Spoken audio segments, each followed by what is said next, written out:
नमस्कार साथियों, एक बार फिर स्वागत है आप सभी का आपका अपने YouTube channel study log classes पर। तो आज की इस वीडियो में आपके लिए लेकर आए हैं बहुत ख़ास। आज की इस वीडियो में हम बता दें आपको कि आज की ये वीडियो नहीं, पूरी मैराथन क्लास होने वाली है, क्योंकि इसमें आपका जो सब्जेक्ट है वो मैराथन क्लास के लिए उपलब्ध कराया गया है। बात करें कौन सा सब्जेक्ट है, तो आप स्क्रीन पर देख सकते हैं। सब्जेक्ट है आपका ऑपरेटिंग सिस्टम, जो कि थर्ड सेमेस्टर कंप्यूटर साइंस और इंफॉर्मेशन टेक्नोलॉजी के लिए होने वाला है। कंप्लीटली पूरी मैराथन क्लास है और काफ़ी ज़्यादा मतलब एग्ज़ाम से पहले कराई जा रही है, और सारी सब्जेक्ट की जो मैराथन क्लास है वो आपको जल्द ही प्रोवाइड करा दी जाएगी। तो आज से इसकी शुरुआत होती है मैराथन क्लास की, और साथ ही साथ जो इम्पोर्टेंट क्वेश्चन है जो आपके अदर सब्जेक्ट है वो भी इस वीडियो के बाद आपको मिल जाएंगे, जो आपके थर्ड सेमेस्टर कंप्यूटर साइंस और इंफॉर्मेशन टेक्नोलॉजी में पूछे जाते हैं। तो यहाँ पर हम सबसे पहले तो शुरुआत करते हैं कि आखिर आपके ऑपरेटिंग सिस्टम में कितने चैप्टर हैं और कौन कौन से चैप्टर होने वाले हैं। तो यहाँ पर आप स्क्रीन पर देख सकते हैं आपके जो चैप्टर हैं वो हमने यहाँ पर लिख रखे हैं। पहला चैप्टर है आपका overview of an operating system. Second है आपका प्रोसेस मैनेजमेंट एंड डेडलॉक।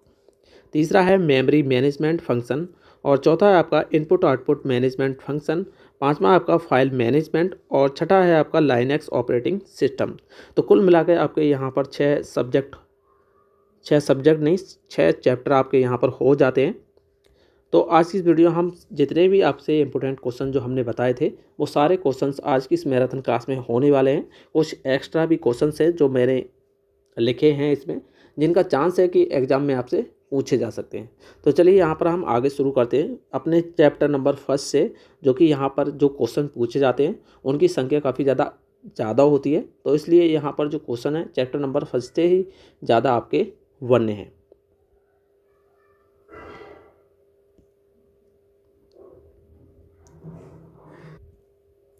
तो पहला हमारा क्वेश्चन है ऑपरेटिंग सिस्टम क्या है। ऑपरेटिंग सिस्टम किसे कहते हैं, ऑपरेटिंग सिस्टम किसे कहते हैं, इसका क्या महत्व है। कई सारे क्वेश्चन इस चैप्टर से बन जाते हैं, जो कि आज की वीडियो हम कवर करने वाले हैं। तो सबसे पहले तो यही समझते हैं कि ऑपरेटिंग सिस्टम आखिर में क्या होता है। तो ऑपरेटिंग सिस्टम की बात की जाए तो ये एक सॉफ्टवेयर होता है, जो आपने विंडोज़ वगैरह या एंड्रॉयड मोबाइल वगैरह में देखा होगा। ये सारे ऑपरेटिंग सिस्टम्स होते हैं जो कि कंप्यूटर तथा यूज़र के मध्य इंटरफेस की तरह कार्य करते हैं। यानी कि इनका काम होता है कंप्यूटर और हमारे, यानी कि हम यूज़र हो जाते हैं, हमारे मध्य जो बातचीत होती है, इंटरफेस होता है, जो भी हम कार्य करते हैं आमने सामने बैठकर, वो सारे कार्य जो है वो ऑपरेटिंग सिस्टम के माध्यम से कंप्लीट किए जाते हैं। ऑपरेटिंग सिस्टम जो है वो निर्देशों का एक कलेक्शन होता है, यानी कि समूह होता है, जो कि स्टोरेज डिवाइस में स्टोर रहता है। यानी कि जो हमारी स्टोरेज डिवाइस होती है उसमें ये स्टोर होता है। साथ ही साथ बात करी जाए, यह है प्रोग्राम्स का समूह होता है, जो कि कंप्यूटर के रिसोर्सेज तथा ऑपरेशंस को मैनेज करता है। इस बात का समझना होता है कि प्रोग्राम्स जो हैं, कई सारे प्रोग्राम जो हैं हम कंप्यूटर के माध्यम से एग्जीक्यूट करते हैं। साथ ही साथ जो कंप्यूटर के जो रिसोर्स और जो ऑपरेशंस होते हैं उनको भी ये मैनेज करके रखता है आपका operating system. Operating system computer में लोड होने वाला यह पहला प्रोग्राम होता है। इसे प्रोग्राम्स ऑफ प्रोग्राम्स भी कहते हैं, यानी कि इसे प्रोग्रामों का प्रोग्राम भी कहते हैं। और ये कंप्यूटर ऑपरेटिंग सिस्टम में पहला सॉफ्टवेयर होता है जो सबसे पहले फर्स्ट इंस्टॉल किया जाता है। उसके बाद यहाँ पर हम आगे बढ़ते हैं। यहाँ पर आप देख सकते हैं जैसे कि एंड्रॉयड हो गया, आपका विंडोज़ 11 हो गया, ये सारे ऑपरेटिंग सिस्टम होते हैं।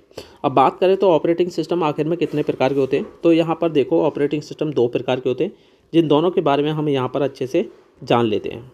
पहला है आपका कैरेक्टर यूजर इंटरफेस, जिसे हम CUI बोलते हैं, और सेकंड है आपका ग्राफिकल यूजर इंटरफेस, जिसे हम GUI कहते हैं। तो दोनों के बारे में एक एक करके जानते हैं आखिर में क्या होते हैं। तो पहले बात करें कैरेक्टर यूजर इंटरफेस यानी कि CUI के बारे में।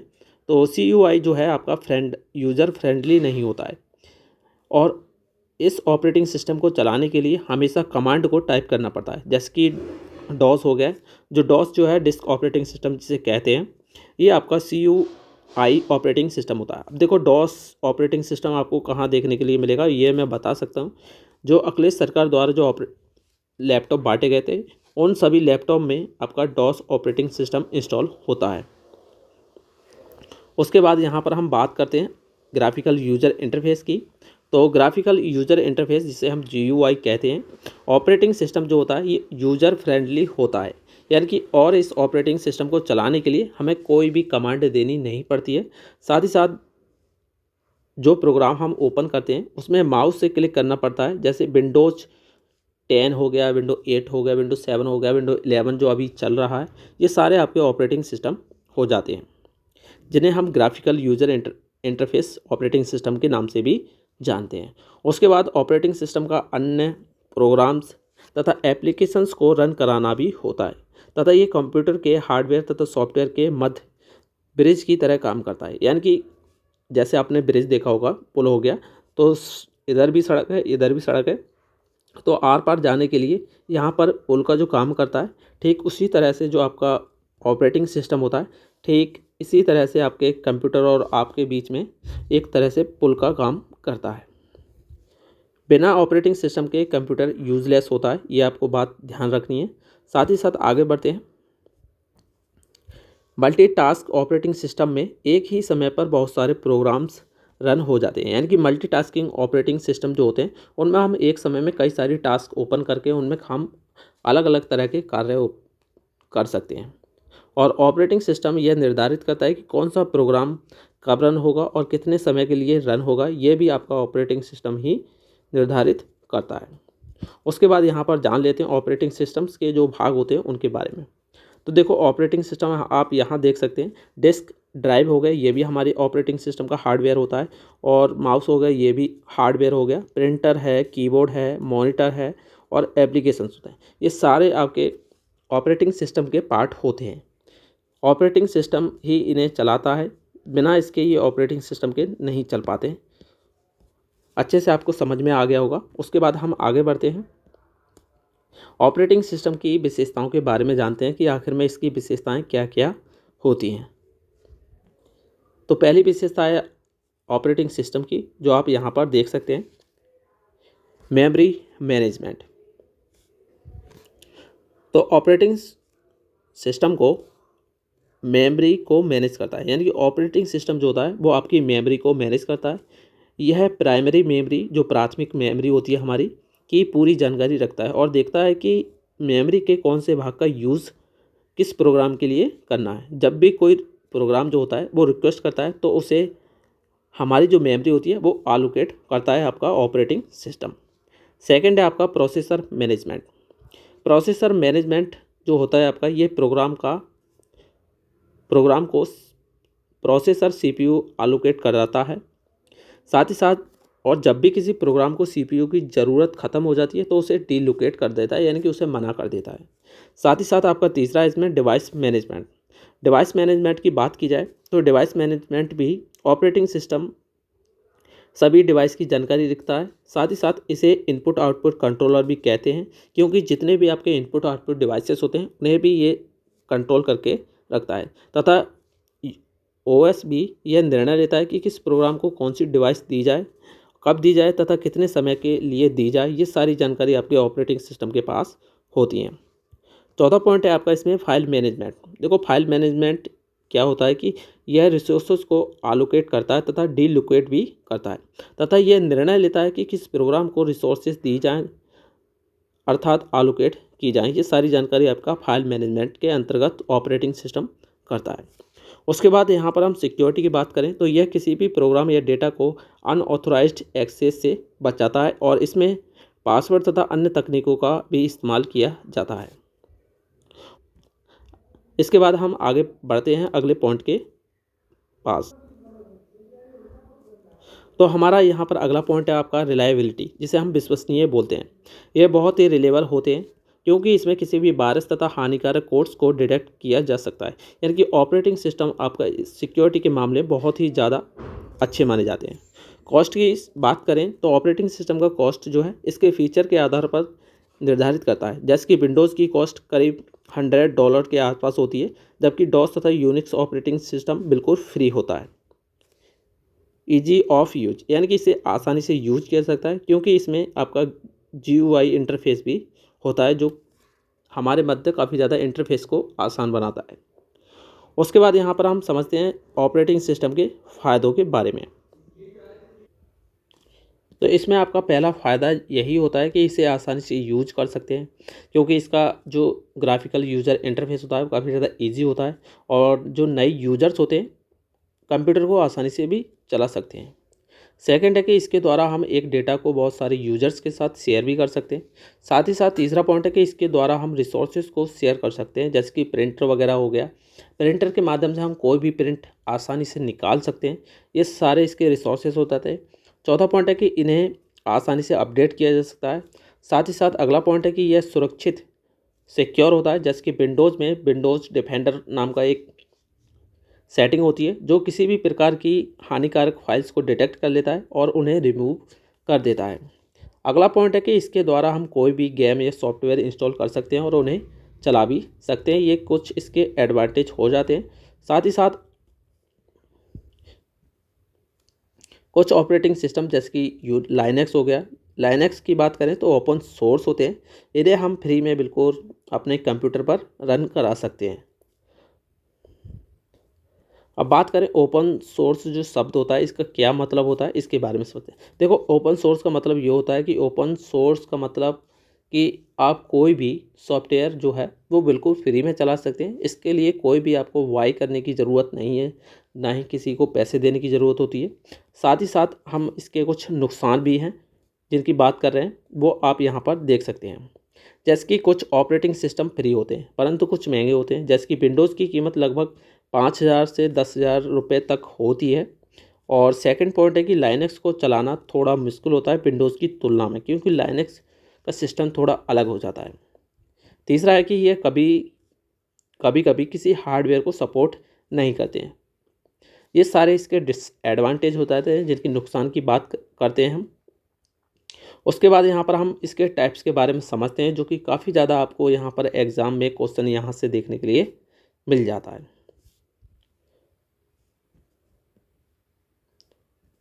तो ये हो जाते हैं इसके टाइप्स 8 प्रकार के, जो हम एक एक करके इनके बारे में पढ़ते हैं। पहला हो जाता है आपका इसमें रियल टाइम ऑपरेटिंग सिस्टम।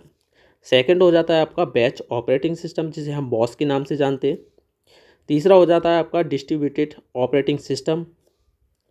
चौथा हो जाता है आपका नेटवर्क ऑपरेटिंग सिस्टम। इसी तरह से पांचवा है आपका single user and multi user operating system. छठा है आपका single tasking and multi tasking operating system. इसी प्रकार से सातवां है आपका मल्टी प्रोसेसिंग ऑपरेटिंग सिस्टम। और लास्ट और आठवां है आपका multi programming operating system.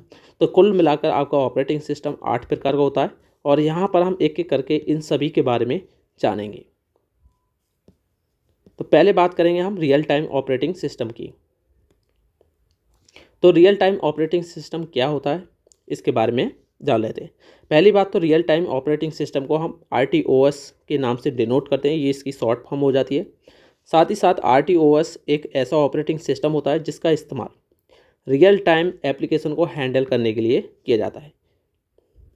RTOS जो है वो एक समय के अंदर अपने काम को पूरा करता है, इसलिए इसे बहुत ही फास्ट यानी कि तेज़ माना जाता है। ये इसकी खूबी हो जाती है RTOS की। उसके बाद यहाँ पर हम आगे बढ़ते हैं। रियल टाइम ऑपरेटिंग सिस्टम का प्रयोग जो है वो रॉकेट लॉन्चर और ATM मशीन में किया जाता है। जैसे आपने रॉकेट लॉन्चर वगैरह जो देखे होंगे, जैसे इसरो वगैरह जो जो भी मिशन लॉन्च करता है, जिस लॉन्चर से लॉन्च करता है, तो उसमें जो ऑपरेटिंग सिस्टम होता है वो RTOS होता है। और ATM मशीन में भी आपका RTOS ऑपरेटिंग सिस्टम होता है। ये बात आपको ध्यान रखनी है। साथ ही साथ यहाँ पर हम अगले पॉइंट की बात करें तो इस ऑपरेटिंग सिस्टम के पास एक फिक्स टाइम यानी कि निश्चित समय होता है, और इस टाइम के अंदर ही इसने अपना काम पूरा करना होता है, अन्यथा ये फेल हो जाएगा। अब देखो, इसके 3 प्रकार होते हैं, soft real time, hard real time और फर्म रियल टाइम, जो आप यहाँ पर देख सकते हैं। RTOS के उदाहरण की बात करें तो MTS, QNX, लाइनक्स और VX वर्ड्स वगैरह आदि इसके एग्जाम्पल हो जाते हैं। रियल टाइम ऑपरेटिंग सिस्टम का इस्तेमाल इंडस्ट्रियल और साइंटिफिक कार्यों के लिए ज़्यादातर किया जाता है। उसके बाद यह इसके कुछ प्रकार हैं जो आप यहाँ पर देख सकते हैं। हार्ड रियल, सॉफ्ट रियल और फर्म रियल, एक एक के बारे में हम अच्छे से यहाँ पर भी जान लेते हैं। तो पहला है आपका हार्ड रियल ऑपरेटिंग सिस्टम। तो हार्ड RTOS में सभी महत्वपूर्ण कामों को दिए गए टाइम के अंदर पूरा किया जाता है, ये इसकी खूबी होती है। अगर किसी वजह से दिए गए टाइम के अंदर काम पूरा नहीं हो पाता है तो बहुत नुकसान पहुंच सकता है। इससे डिवाइस डैमेज भी हो सकती है और इंसान की जान भी जा सकती है। उदाहरण के लिए आजकल ज़्यादातर कार्स में एयरबैग होते हैं जो आपने देखे होंगे, जो एक्सीडेंट होने पर खुल जाते हैं। मान लीजिए कोई ड्राइवर है जो कार को ड्राइव कर रहा है और अचानक से वह गाड़ी किसी गाड़ी से टकराने वाली होती है, तो ऐसे में कार में जो लगे ईयरबैग्स होते हैं वो अपने आप ही ड्राइवर के सिर के सामने आ जाएंगे, यानी कि ईयरबैग्स ओपन हो जाएंगे ताकि ड्राइवर को चोट ना लगे। अगर ईयरबैग्स समय पर ना खुले तो जाहिर सी बात है कि ड्राइवर और कार दोनों को ही ज़्यादातर नुकसान पहुंचेगा। ये आपको अच्छे से समझ में आ गया होगा। उसके बाद यहाँ पर हम सेकंड की बात करें, जो कि है आपका soft real time operating system. Soft real time operating system जिसमें कुछ समय की देरी को एक्सेप्ट यानी कि स्वीकार किया जा सकता है, यानी कि इसमें कुछ समय के लिए काम या प्रोसेस में देरी हो सकती है। इसमें काम को पूरा करने के लिए एक फिक्स टाइम होता है, लेकिन यह थोड़ी देरी को एक्सेप्ट करता है, यानी कि थोड़ी बहुत देरी हो जाती है तो चल जाएगी आपकी इसमें। उदाहरण के लिए जैसे कि ATM मशीन से पैसा निकालते समय आपने देखा होगा कभी कभी ज़्यादा टाइम लग जाता है पैसे आने में मशीन से, तो वो ठीक इसी का उदाहरण माना जाता है। उसके बाद यहाँ पर तीसरा टाइप है आपका इसमें firm real time operating system. Firm real time में भी काम को करने की एक समय सीमा होती है, लेकिन अगर काम को टाइम में पूरा नहीं किया गया तो ज़्यादातर नुकसान ही इसमें होता है। फर्म रियल टाइम का इस्तेमाल बहुत सारे मल्टीमीडिया एप्लीकेशंस में भी किया जाता है। उसके बाद यहाँ पर कुछ इसके फ़ायदे दिए गए हैं RTOS के, उनके बारे में यहाँ पर हम जानते हैं अच्छे से। तो पहला है आपका इसमें यह डिवाइसेस को अच्छे तरह से यूटिलाइज़ करता है। साथ ही साथ दूसरा है कि यह उस एप्लीकेशन को ज़्यादा महत्व देता है जो रन हो रही हैं। तीसरा है कि यह एक काम से दूसरे काम को शिफ्ट होने में बहुत कम समय लेता है, लगभग 3 माइक्रोसेकंड का ये समय लेता है। साथ ही साथ चौथा है कि इस ऑपरेटिंग सिस्टम में एरर यानी कि गलती होने की संभावना जो है बहुत कम होती है। पांचवा है कि इसमें मेमोरी को एलोकेट करना आसान होता है, यानी कि मेमोरी में कोई भी फाइल वगैरह है उसको डालना काफ़ी ज़्यादा आसान होता है और इसको मेंटेन करना भी काफ़ी ज़्यादा इजी और आसान हो जाता है। उसके बाद यहाँ पर कुछ इसके नुकसान दिए गए, उनके बारे में भी यहाँ पर हम जान लेते हैं।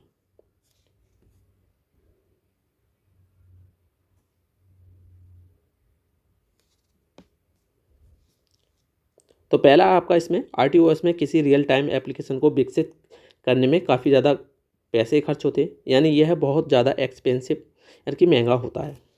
दूसरा है कि यह ऑपरेटिंग सिस्टम काफ़ी ज़्यादा कॉम्प्लेक्स यानी कि जटिल होता है। तीसरा है कि इसमें बहुत ज़्यादा मात्रा में CPU का इस्तेमाल किया जाता है, जिसके कारण CPU को बार बार मैनेज करने में या रखने में समस्या हो सकती है। चौथा है कि इसको कार्य करने के लिए स्पेशल डिवाइसेस की ज़रूरत होती है। पाँचवा है कि इसमें एक समय में बहुत सारे टास्क एक साथ रन नहीं हो सकते, यानी कि मल्टीटास्किंग नहीं है। छठा है कि इसकी एल्गोरिदम बहुत ज़्यादा कठिन होती है। तो ये कुछ इसके नुकसान हो जाते हैं जो आपने यहाँ पर जाने। उसके बाद यहाँ पर हम अगले ऑपरेटिंग सिस्टम के बारे में बात करें, जिसका नाम है बैच ऑपरेटिंग सिस्टम, जिसे हम बॉस के नाम से भी जानते हैं। तो इसके बारे में समझते हैं कि आखिर में बैच ऑपरेटिंग सिस्टम क्या होता है। तो देखो, बैच ऑपरेटिंग सिस्टम जो है आपका एक ऐसा ऑपरेटिंग सिस्टम होता है जिसके साथ डायरेक्ट इंटरेक्ट नहीं कर सकते, यानी कि आप इससे डायरेक्ट इंटरेक्ट नहीं हो सकते। इसमें एक तरह की जॉब्स को एक बैच में रखा जाता है, जिसमें जॉब्स को बैच में रखने का काम जो है वो ऑपरेटर का होता है। जॉब्स का मतलब यहाँ पर आप समझ लीजिए जैसे कि कोई कार्य हो गया। कंप्यूटर की भाषा में जॉब्स का मतलब होता है कोई कार्य या फिर टास्क। बैच ऑपरेटिंग सिस्टम में जॉब्स को बैच में रखकर एग्जीक्यूट किया जाता है। यह ऑपरेटिंग सिस्टम यूज़र के साथ इंटरेक्ट नहीं करता है, इसलिए यूज़र को कमांड देने के लिए पुश कार्ड का उपयोग करना पड़ता है। पुश कार्ड नहीं है, यहाँ पर पंच कार्ड है, पंच कार्ड का उपयोग करना पड़ता है। पंच कार्ड एक तरह से ऑफलाइन डिवाइसेस होता है। यह एक प्रकार का कागज़ का टुकड़ा होता है जिसके अंदर छोटे छोटे होल्स यानी कि छेद होते हैं और इन्हीं होल्स के अंदर जॉब्स का बैच बनाकर रखा जाता है। बैच ऑपरेटिंग सिस्टम की सबसे बड़ी परेशानी यह है कि यह यूज़र के साथ सीधे इंटरेक्ट नहीं कर सकता है। साथ ही साथ जिससे अगर किसी जॉब में कोई गड़बड़ी हो गई तो सभी जॉब्स इससे प्रभावित होते हैं और अन्य जॉब्स को तब तक वेट करना पड़ता है जब तक कि गड़बड़ी पूरी तरह से सही नहीं हो जाती है। बैच ऑपरेटिंग सिस्टम के कुछ अच्छे उदाहरण होते हैं, जैसे कि पेरोल सिस्टम हो गया, फिर बैंक स्टेटमेंट वगैरह हो गया। ये सारे आपके बैच ऑपरेटिंग सिस्टम के हिस्से माने जाते हैं। यह सेकेंड जनरेशन कंप्यूटर का पहला ऑपरेटिंग सिस्टम था, आपका बैच ऑपरेटिंग सिस्टम, जो आप यहाँ पर जैसे मान लीजिए आपके ये कंप्यूटर हो गया, इसमें आपका बैच ऑपरेटिंग सिस्टम इंस्टॉल है पहले से, और इसमें हमने 2 बैच बनाए जो आप यहाँ देख सकते हैं। अब इन बैच को जॉब्स के माध्यम से जॉब्स दिए जाते हैं, जैसे कि ऑपरेटर जो चलाने वाला हो गया, जिसमें आपके कई सारे यूज़र हो जाते हैं। जैसे कि यहाँ पर ये यूज़र एक ये हो गया, ये कुल मिलाकर 4 यूज़र इसमें दिए गए हैं। तो इस तरह से आपका बैच ऑपरेटिंग सिस्टम इसमें कार्य करता है। उसके बाद यहाँ पर कुछ टाइप दिए गए हैं बैच ऑपरेटिंग सिस्टम के, जिनके बारे में हम समझते हैं। तो पहला आपका इसमें सिंपल बैच सिस्टम, यानी कि सिंपल बैच ऑपरेटिंग सिस्टम जिसे हम कहते हैं।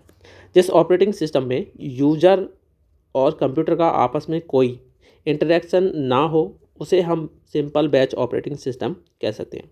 यानी कि साधारण भाषा में कहें तो इसमें यूज़र सीधे कंप्यूटर को कमांड नहीं दे सकता। कमांड या इंस्ट्रक्शन देने के लिए यूज़र को पंच कार्ड का इस्तेमाल करना पड़ता है, तब जाकर कंप्यूटर किसी जॉब्स को एग्जीक्यूट कर पाता है। सेकंड है आपका इसमें multi programmed batch operating system. इसकी बात की जाए तो इस ऑपरेटिंग सिस्टम में सबसे पहले जॉब्स को सिलेक्ट किया जाता है। जॉब्स को सिलेक्ट करने के बाद मेमोरी की मदद से एक एक करके जॉब्स को एग्जीक्यूट किया जाता है।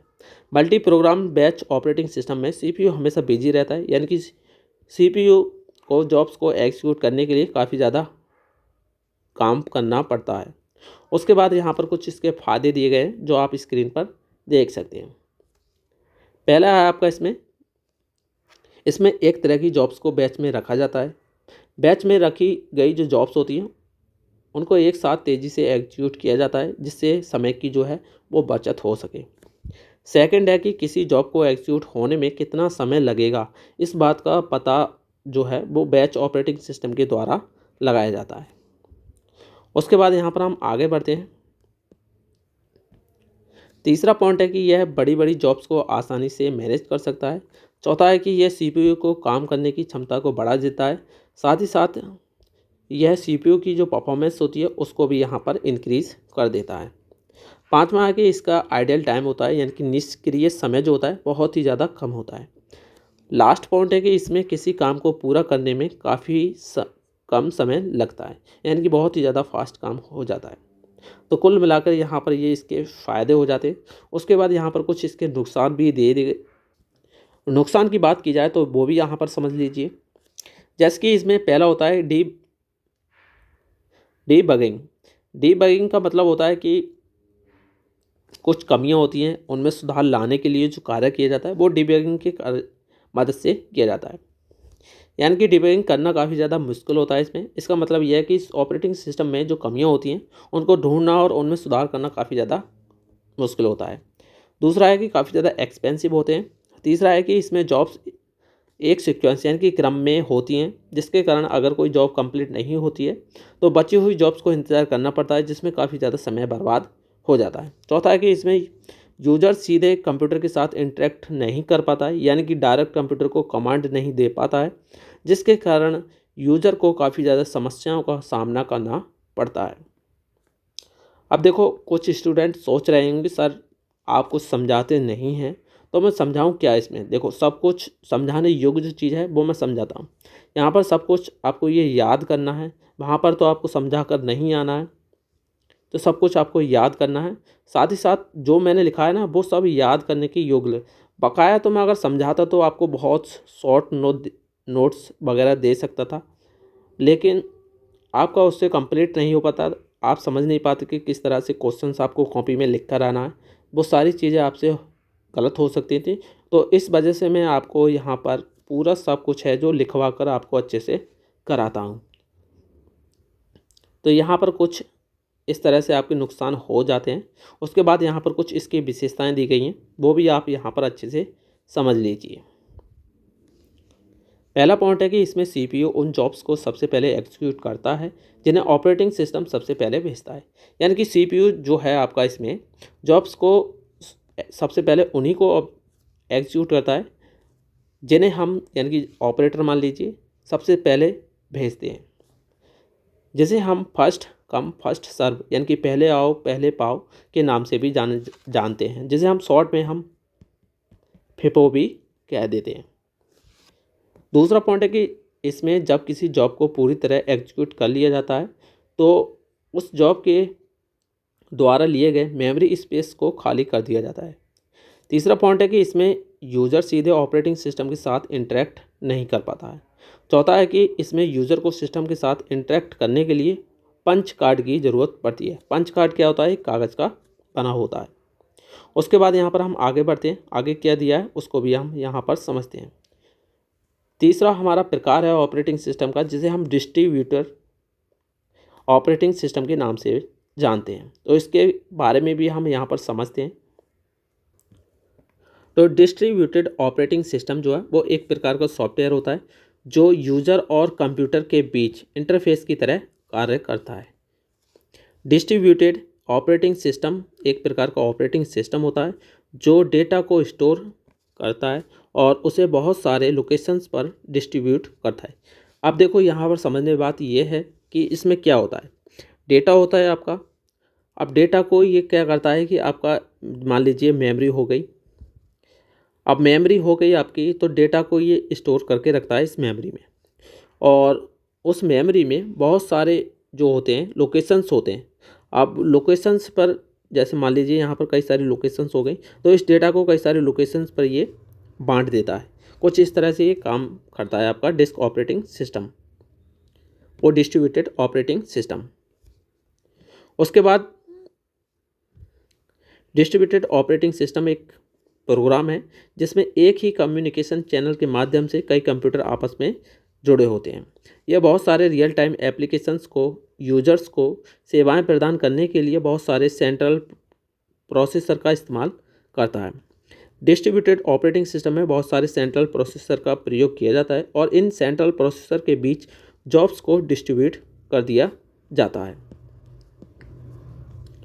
Distributed operating system network operating system का एक्सटेंशन है, यानी कि नेटवर्क ऑपरेटिंग सिस्टम का ही ये एक अगला सा एक्सटेंशन यानी कि उसका पार्ट माना जाता है जो हाई लेवल कम्युनिकेशन को सपोर्ट करता है।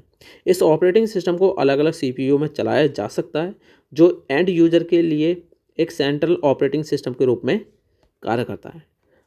डिस्ट्रीब्यूटेड ऑपरेटिंग सिस्टम जिसे हम शॉर्ट में डॉस के नाम से भी जानते हैं, और इसके कुछ उदाहरण भी हैं जैसे कि लोकस हो गया आपका और माइक्रोस हो गया, ये कुछ इसके उदाहरण हो जाते हैं।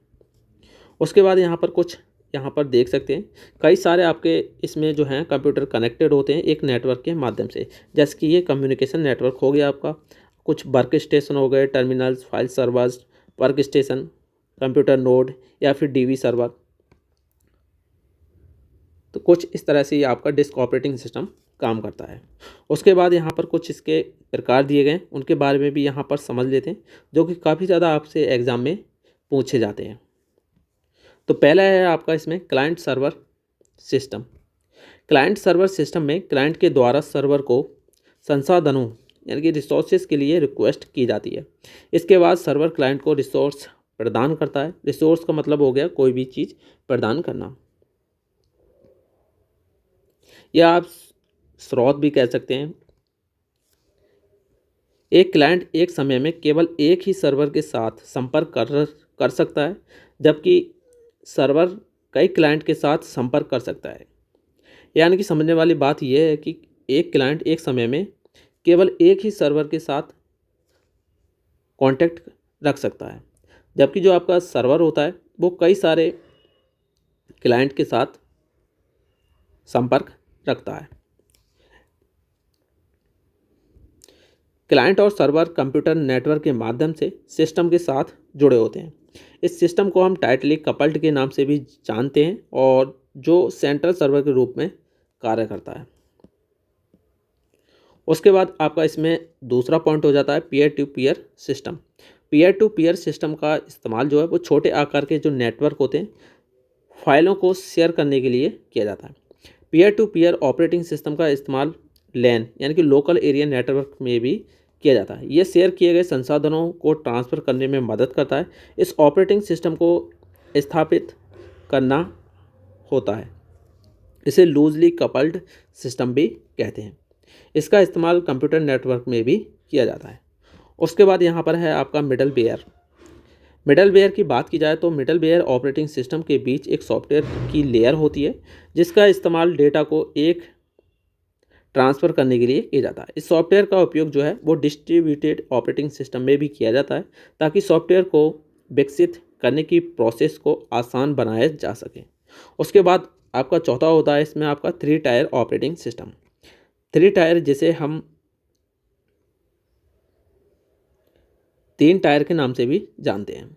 यह एक एक क्लाइंट सर्वर आर्किटेक्चर को होता है जिसमें 3 टियर होते हैं। इसे आप टायर भी बोल सकते हैं या फिर टियर भी बोल सकते हैं। पहला प्रेजेंटेशन टियर होता है, दूसरा आपका एप्लीकेशन टियर होता है और तीसरा होता है आपका डेटाबेस। यही कारण है कि इसे 3 टियर भी कहते हैं। इसका इस्तेमाल मुख्य रूप से ऑनलाइन एप्लीकेशन में किया जाता है। पाँचवा है आपका एन टियर। एन टियर का इस्तेमाल जो है वो एप्लीकेशन को लॉजिकल और फिजिकल टियर में विभाजित करने के लिए किया जाता है। उसके बाद यहाँ पर कुछ इसके एडवांटेज दिए गए हैं जो आप यहाँ पर समझते हैं। डिस्ट्रीब्यूटेड ऑपरेटिंग सिस्टम का एक फ़ायदा यह है कि अगर यूज़र एक कंप्यूटर पर है तो वह किसी दूसरे कंप्यूटर का डेटा या रिसोर्स को एक्सेस कर सकता है क्योंकि आपस में कनेक्टेड होते हैं इसलिए।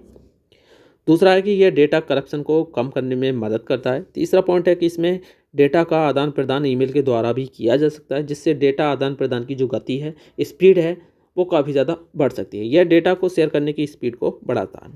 चौथा है कि यह डेटा प्रोसेसिंग के समय जो है उसको कम करता है जिसके कारण कार्य तेज गति से पूरा हो जाता है। पाँचवा पॉइंट है कि इसमें यदि एक कंप्यूटर ख़राब हो जाता है तो जितने भी कंप्यूटर जो होते हैं कनेक्टेड उनका संबंध इससे कुछ नहीं होता है। यानी कि एक कंप्यूटर ख़राब हो गया तो दूसरा कंप्यूटर ख़राब नहीं होता है। इस बात को आपको समझना पड़ेगा। साथ ही साथ इसके कुछ नुकसान भी हैं जो आप यहाँ पर देख सकते हैं। पहला है आपका डिस्ट्रीब्यूटेड ऑपरेटिंग सिस्टम में सिक्योरिटी कम होती है। इससे जुड़े डेटाबेस को मैनेज करना काफ़ी ज़्यादा मुश्किल होता है। इस ऑपरेटिंग सिस्टम को समझना मुश्किल भी होता है। यह ऑपरेटिंग सिस्टम काफ़ी ज़्यादा महंगा भी होता है और इसमें संचार जो कम्युनिकेशन है वो कम्युनिकेशन करने में ज़्यादा समय भी लग सकता है। उसके बाद यहाँ पर कुछ इसकी विशेषताएं दी गई, उनको भी यहाँ पर आप अच्छे से समझ लीजिए। पहला है आपका इसमें रिसोर्सेज शेयरिंग। रिसोर्सेज शेयरिंग की बात की जाए तो डिस्ट्रीब्यूटेड ऑपरेटिंग सिस्टम यूज़र को सुरक्षित तरीके से संसाधनों शेयर करने की अनुमति देता है। इसमें यूज़र संसाधनों को पूरी तरह से कंट्रोल कर सकता है जिसमें आपका प्रिंटर हो गया, file, data storage, web page वगैरह, ये सारे संसाधन आपके इसमें हो जाते हैं। इन्हें हम शेयर भी कर सकते हैं। दूसरा पॉइंट है आपका इसमें फ्लेक्सिबिलिटी। यह ऑपरेटिंग सिस्टम पूरी तरह से फ्लेक्सिबल होता है जो हाई लेवल और एडवांस लेवल की जो सर्विसेज होती हैं उन्हें प्रदान करता है। तीसरा पॉइंट है आपका इसमें स्केलेबिलिटी, जिसे स्केल बल भी होते हैं जो काफ़ी ज़्यादा इसमें हम बढ़ा सकते हैं, इसे एक्सपेंड भी कर सकते हैं। चौथा है आपका इसमें ट्रांसपेरेंसी। यह डॉस की सबसे महत्वपूर्ण विशेषता है डिस्ट्रीब्यूटेड ऑपरेटिंग सिस्टम की, जो डॉस संसाधनों को शेयर करते वक्त इन्हें छुपा यानी कि हाइड देता है ताकि संसाधन सुरक्षित तरीके से शेयर किए जा सकें। ट्रांसपेरेंसी में यूजर इस बात से अनजान रहता है कि जिन संसाधनों को वो एक्सेस कर रहा है वो पहले से ही शेयर किए जा चुके हैं। पांचवा पॉइंट है आपका इसमें हेट्रोजेनिटी। हेट्रोजेनिटी का मतलब होता है कि डॉस के कंपोनेंट अलग अलग हो सकते हैं। उदाहरण के लिए ऑपरेटिंग सिस्टम, नेटवर्क, प्रोग्रामिंग भाषा, कंप्यूटर हार्डवेयर या सभी कंपोनेंट जो एक दूसरे से अलग हों। उसके बाद यहाँ पर कुछ इसके अनुप्रयोग भी दिए गए हैं जिनके बारे में हम यहाँ पर जान लेते हैं।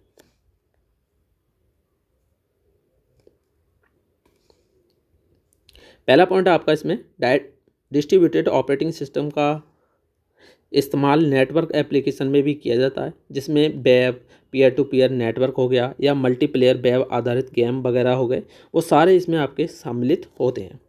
दूसरा पॉइंट हो गया, इसका इस्तेमाल हम फ़ोन या फिर सेलुलर नेटवर्क में भी कर सकते हैं।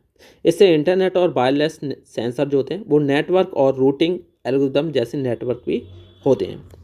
तीसरा अनुप्रयोग है आपका इसमें, इसका इस्तेमाल रियल टाइम प्रोसेस कंट्रोल में भी किया जाता है। उदाहरण के लिए एयरक्राफ्ट कंट्रोल सिस्टम जो है वो इसी पर आधारित होता है। चौथा पॉइंट है कि इसका इस्तेमाल इंटरनेट टेक्नोलॉजी में भी किया जाता है। पाँचवा है कि इसका उपयोग एयर ट्रैफिक कंट्रोल में भी किया जाता है। छठा है कि इसका उपयोग क्लस्टर और ग्रिड कंप्यूटिंग में भी किया जाता है। सातवां है कि इसका इस्तेमाल पीयर टू पीयर जो ऑपरेटिंग सिस्टम होता है उसमें भी आपका इसमें किया जाता है। उसके बाद यहाँ पर अगला आपका कुछ क्वेश्चन रिलेटेड होते हैं जो कि पूछा जाता है कि डिस्ट्रीब्यूटेड ऑपरेटिंग सिस्टम और नेटवर्क ऑपरेटिंग सिस्टम में क्या अंतर होता है। तो ये भी यहाँ पर हम अच्छे से समझ लेते हैं। तो यहाँ पर आपका एक तरफ डिस्ट्रीब्यूटेड ऑपरेटिंग सिस्टम है और दूसरी तरफ है आपका नेटवर्क ऑपरेटिंग सिस्टम। तो दोनों के बीच में हम संबंध बताएंगे कि आखिर में दोनों में क्या क्या अंतर होता है। तो देखो, डिस्ट्रीब्यूटेड ऑपरेटिंग सिस्टम का मुख्य जो उद्देश्य है वो हार्डवेयर संसाधनों को मैनेज करना है, लेकिन नेटवर्क ऑपरेटिंग सिस्टम का जो मुख्य उद्देश्य है वो रिमोट क्लाइंट सेवाओं को प्रदान करना होता है। तो दोनों का उद्देश्य जो है वो अलग अलग है। अगर इसमें कम्युनिकेशन की बात की जाए तो इसमें जो आपका डिस्ट्रीब्यूटेड ऑपरेटिंग सिस्टम होता है तो इसमें कम्युनिकेशन जो है वो संदेश और शेयर मेमोरी के आधार पर किया जाता है, लेकिन कंप्यूटर नेटवर्क ऑपरेटिंग सिस्टम में फाइलों के आधार पर इसमें कम्युनिकेशन हम करते हैं। उसके बाद यहाँ पर हम अगले पॉइंट के बारे में बात करें तो यह नेटवर्क ऑपरेटिंग सिस्टम की तुलना में कम स्केलेबल होता है, लेकिन ये ज़्यादातर स्केलेबल होते हैं। इसमें फॉल्ट जो है वो गलतियाँ जो हैं वो टॉलरेंस अधिक होती हैं, इसमें जो गलतियाँ हैं वो कम होती हैं। इसे इम्प्लीमेंट करना मुश्किल होता है डिस्ट्रीब्यूटेड ऑपरेटिंग सिस्टम को, और जो नेटवर्क ऑपरेटिंग सिस्टम है ये काफ़ी ज़्यादा आसान बन जाता है इम्प्लीमेंट करने के लिए। अगला पॉइंट है कि इसमें सभी नोड्स एक ही ऑपरेटिंग सिस्टम होते हैं। इसमें सभी नोड्स में अलग अलग ऑपरेटिंग सिस्टम होता है। इसके कुछ उदाहरण भी हैं डिस्ट्रीब्यूटेड ऑपरेटिंग सिस्टम के, जैसे कि लोकस हो गया या फिर मिक्रोज हो गया या इरिस हो गया, ये बकाया इसके उदाहरण हो जाते हैं।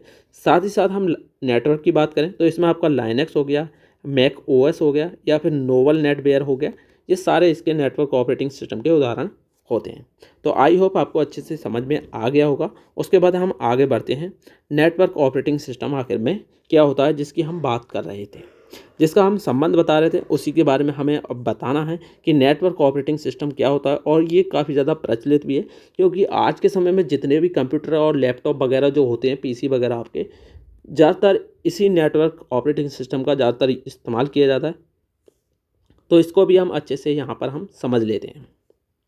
नेटवर्क ऑपरेटिंग सिस्टम एक सॉफ्टवेयर होता है जिसका इस्तेमाल बहुत सारी डिवाइसेस या कंप्यूटर को नेटवर्क से एक साथ जोड़ने के लिए किया जाता है। यानी कि अदर लैंग्वेज में आपसे कहा जाए तो नेटवर्क ऑपरेटिंग सिस्टम एक प्रकार का ऑपरेटिंग सिस्टम होता है जिसका इस्तेमाल दूसरे कंप्यूटर के साथ संचार यानी कि कम्युनिकेशन यानी कि बातचीत करने के लिए किया जाता है। नेटवर्क ऑपरेटिंग सिस्टम की मदद से कंप्यूटर अपने डेटा या फिर रिसोर्स को नेटवर्क पर भी शेयर कर सकते हैं। आसान शब्दों में कहा जाए तो नेटवर्क ऑपरेटिंग सिस्टम एक प्रकार का इंटरफेस है जो नेटवर्क पर कई डिवाइसेस को आपस में कनेक्ट करता है और जो उनमें संसाधन होते हैं उनको ये आपस में शेयर करने में मदद करता है। नेटवर्क ऑपरेटिंग सिस्टम को शॉर्ट में हम नोड्स के नाम से जानते हैं, जो लोकल एरिया नेटवर्क से जुड़े वर्क स्टेशन होते हैं और साथ ही साथ कुछ कंप्यूटर को भी ये सपोर्ट करता है। उसके साथ यह ऑपरेटिंग सिस्टम जो है वो काफ़ी ज़्यादा पावरफुल होता है, जो नेटवर्क को मैनेज करता है और सुरक्षा प्रदान करता है। डेटा और एप्लीकेशन को भी ये सुरक्षा प्रदान करता है। इस ऑपरेटिंग सिस्टम को नेटवर्क पर कई कंप्यूटर के बीच एप्लीकेशन, फाइलों और प्रिंटर को शेयर करने के लिए डिज़ाइन किया गया है। यह सर्वर को नेटवर्क से संबंधित कार्यों को करने की क्षमता प्रदान भी करता है और नेटवर्क से संबंधित जितनी भी सर्विसेज होती हैं उनको भी ये प्रदान करता है। नेटवर्क ऑपरेटिंग सिस्टम के उदाहरण मैंने आपको बताए थे, जैसे कि माइक्रोसॉफ्ट विंडोज़ हो गया जो हम अभी चला रहे हैं, माइक्रोसॉफ्ट विंडोज़ सर्वर 2008 हो गया, या फिर आपका लाइनक्स या फिर यूनिक या फिर मैक ओएस, ये सारे आपके नेटवर्क ऑपरेटिंग सिस्टम हो जाते हैं। जैसे कि आप देख सकते हैं, यानी कि फाइल सर्वर हो गया, आपका कंप्यूटर हो गया यहाँ पर, और ये हमारा पीसीयू हो गया। तो यहाँ पर कई सारे क्लाइंट जो होते हैं वो एक ही पीसीयू के माध्यम से कनेक्टेड होते हैं और आपस में कोई भी जो रिसोर्सेज होते हैं वो आपस में यहाँ पर हम शेयर भी कर सकते हैं। उसके बाद यहाँ पर हम आगे बढ़ते हैं। कुछ इसके प्रकार भी दिए गए हैं, जैसे कि पीयर टू पीयर हो गया जो हमने आपको बता दिया है, लेकिन यहाँ भी हम बता देते हैं।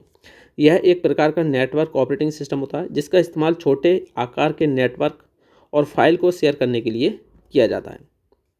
पीयर टू पीयर का इस्तेमाल लोकल एरिया नेटवर्क में किया जाता है। यह शेयर किए गए संसाधनों को ट्रांसफ़र करने में मदद करता है। इस ऑपरेटिंग सिस्टम का प्रयोग करने से पहले इसे स्थापित किया जाता है। इसे स्थापित करने के लिए हमें अडेप्टर कार्ड या हब या स्विच के साथ इसको कनेक्ट करना पड़ता है। अब पीयर टू पीयर के कुछ फ़ायदे भी यहाँ पर दिए गए हैं, वो भी यहाँ पर जान लेते हैं। इसको स्थापित करने और मेंटेन करने में काफ़ी ज़्यादा कम खर्चा आता है। साथ ही साथ इसे डेडिकेट हार्डवेयर की आवश्यकता नहीं पड़ती है। इसे नेटवर्क पॉलिसीज़ को स्थापित करने के लिए नेटवर्क एडमिनिस्ट्रेशन की जो आवश्यकता है वो भी नहीं पड़ती है। इसे स्थापित करना काफ़ी ज़्यादा आसान होता था। उसके बाद यहाँ पर कुछ नुकसान भी यहाँ पर दिए गए हैं, जैसे कि peer to peer operating system कम सुरक्षित होते हैं। इसमें कई सारे डिवाइसेस ख़राब हो जाते हैं और साथ ही साथ इसकी जो परफॉर्मेंस होती है वो भी ज़्यादा कम हो जाती है और इसमें आपको एक्सेस करने के लिए पासवर्ड की भी आवश्यकता नहीं पड़ती है, जो कि सबसे बड़ी इसकी कमी मानी जाती है सुरक्षा के मामले में। उसके बाद आपका इसमें दूसरा हो जाता है client server. Client server network operating system वह होते हैं जिसमें यूजर सेंट्रल सर्वर के माध्यम से रिसोर्सेज को एक्सेस करता है, यानी कि सेंट्रल सर्वर यानी कि डायरेक्ट जो सर्वर के मध्य होते हैं उन रिसोर्सेज के साथ ये एक्सेस कर पाता है। यह ऑपरेटिंग सिस्टम सर्वर पर आधारित ऑपरेटिंग सिस्टम है जिसमें स्टोरेज और वर्कलोड को क्लाइंट और सर्वर के बीच आपस में शेयर कर दिया जाता है। क्लाइंट सर्वर ऑपरेटिंग सिस्टम में क्लाइंट को फ्रंट एंड कहते हैं और सर्वर को बैक एंड कहते हैं, जो कि बैक एंड में कार्य अपना करता रहता है। अब यहाँ पर क्लाइंट सर्वर के कुछ फ़ायदे दिए गए हैं, वो भी यहाँ पर हम जान लेते हैं। तो पहला एडवांटेज हमारा ये हो जाता है इसमें कि यह पीयर टू पीयर की तुलना में अधिक सुरक्षित होता है। इसमें क्लाइंट और सर्वर के बीच जो काम है वो डिवाइड हो जाता है, जिसके कारण जो नेटवर्क ट्रैफिक है वो कम हो जाता है। यह बड़े ऑर्गेनाइजेशन के लिए एक अच्छा नेटवर्क भी माने जाते हैं। क्लाइंट सर्वर ऑपरेटिंग सिस्टम को कई प्लेटफॉर्म जो होते हैं उन पर भी हम एक्सेस कर सकते हैं। इसके बाद यहाँ पर कुछ इसके नुकसान भी दिए गए, जैसे कि क्लाइंट सर्वर को लागू यानी कि इम्प्लीमेंट करने में ज़्यादा खर्चा आता है। सेकंड है कि इसमें नेटवर्क को मैनेज करने के लिए नेटवर्क एडमिनिस्ट्रेशन की आवश्यकता पड़ती है। उसके बाद यहाँ पर कुछ इसके फीचर दिए गए हैं जो आप PDF के माध्यम से पढ़ सकते हैं। मैं इन्हें यहाँ पर छोड़ता हूँ, जो मेन टॉपिक है उसके बारे में हम आगे बढ़ते हैं। इसके कुछ फंक्शन भी हैं, फंक्शन मैं आपको यहाँ पर अच्छे से समझा देता हूँ। जैसे कि नेटवर्क ऑपरेटिंग सिस्टम का जो कार्य है वो यूज़र अकाउंट बनाना और नेटवर्क को मैनेज करना होता है। यह नेटवर्क डिवाइसेस के बीच कम्युनिकेशन करने में भी मदद करता है। इसका मुख्य कार्य नेटवर्क की निगरानी करना भी होता है। यह नेटवर्क पर संसाधन को मैनेज भी करता है। यह नेटवर्क पर रिसोर्सेज को कंट्रोल भी करता है। उसके बाद यहाँ पर कुछ फ़ायदे दिए गए हैं, जैसे कि इसमें सर्वर अधिक स्थिर होते हैं। यह नेटवर्क को अच्छी सुरक्षा प्रदान भी करते हैं। इसमें नई तकनीक और हार्डवेयर को आसानी से इम्प्लीमेंट कर सकते हैं। इसमें विभिन्न स्थानों से सर्वर को एक्सेस किया जाता है। नेटवर्क ऑपरेटिंग सिस्टम के द्वारा नेटवर्क को हम मैनेज भी कर सकते हैं। साथ ही साथ नुकसान की बात करी जाए तो यह कार्य करने के लिए सेंट्रल लोकेशन पर निर्भर करता है। इसमें सर्वर को खरीदने में ज़्यादा पैसे भी खर्च होते हैं। इस ऑपरेटिंग सिस्टम को नियमित रूप से मेंटेन और अपडेट करना पड़ता है। उसके बाद यहाँ पर हमारा अगला टाइप है ऑपरेटिंग सिस्टम का, जिसे हम सिंगल यूजर ऑपरेटिंग सिस्टम के नाम से जानते हैं। सिंगल यूजर ऑपरेटिंग सिस्टम क्या है? तो वह ऑपरेटिंग सिस्टम जिसमें एक समय में केवल एक ही यूज़र काम कर सकता है उसे सिंगल यूजर ऑपरेटिंग सिस्टम कहा जाता है। उदाहरण के लिए जैसे कि डेस्क ऑपरेटिंग सिस्टम हो गया आपका, विंडोज़ 3X हो गया, या विंडोज़ 95, 97, 98 हो गया, ये सब आपके सिंगल यूज़र ऑपरेटिंग सिस्टम होते हैं। सिंगल यूज़र ऑपरेटिंग सिस्टम के द्वारा एक टाइम पर एक ही यूज़र अपने काम को पूरा कर पाता है। इस ऑपरेटिंग सिस्टम को ज़्यादातर प्रयोग जो है वो मोबाइल में किया जाता है। इसका इस्तेमाल सामान्य रूप से घरों में रखे जो कंप्यूटर होते हैं उनमें यहाँ पर किया जाता है। जैसे कि यहाँ पर देख सकते हैं, ये यूज़र हो गया हमारा, और यहाँ पर आपका CPU हो गया, और ये आपका कंप्यूटर हो गया, बकाया जो आपकी इनपुट डिवाइसेस यहाँ पर हो जाती है। उसके बाद यहाँ पर कुछ इसके प्रकार भी दिए गए, जैसे कि single user, single task, single user multitask. तो वो भी यहाँ पर हम समझ लेते हैं। पहला आपका इसमें टाइप जो है इसका single user single task operating system. जब किसी ऑपरेटिंग सिस्टम में कोई एक यूज़र केवल एक ही टास्क को पूरा करता है तो उसे हम single user single task operating system कहते हैं। मतलब कि सिंगल यूज़र ऑपरेटिंग सिस्टम वाले कंप्यूटर को अगर हम कोई टास्क देते हैं तो वह एक ही समय में एक ही टास्क करता है। कोई दूसरा टास्क वो तभी पूरा कर सकता है जब पहले वाला पूरा हो गया हो। इस प्रकार के ऑपरेटिंग सिस्टम को हम वायरलेस फ़ोन या टू वे कम्युनिकेशन के लिए भी यूज़ करते हैं, जैसे कि MS-DOS हो गया या फिर फार्म OS हो गया। ये आपके single user single task operating system होते हैं। इसके कुछ एडवांटेज भी दिए गए कि जैसे कि यह बहुत कम मेमोरी का इस्तेमाल करते हैं, कीमत भी कम होती है, इनका यूज उधर किया जाता है जहां केवल एक बार में किसी एक ही टास्क को पूरा करना हो। नुकसान की बात करें तो यह यूज़र के द्वारा दिए गए केवल एक ही टास्क को पूरा कर सकते हैं। ये इसका सबसे बड़ा नुकसान है, यह दो टास्क पूरा नहीं कर सकते। इसकी सबसे बड़ी कमी यही है कि जब हम इसे एक से ज़्यादा टास्क देते हैं तो यह पूरी तरह से कार्य नहीं कर पाता है। उसके बाद यहाँ पर सेकंड टाइप है आपका इसमें सिंगल यूज़र मल्टीटास्क।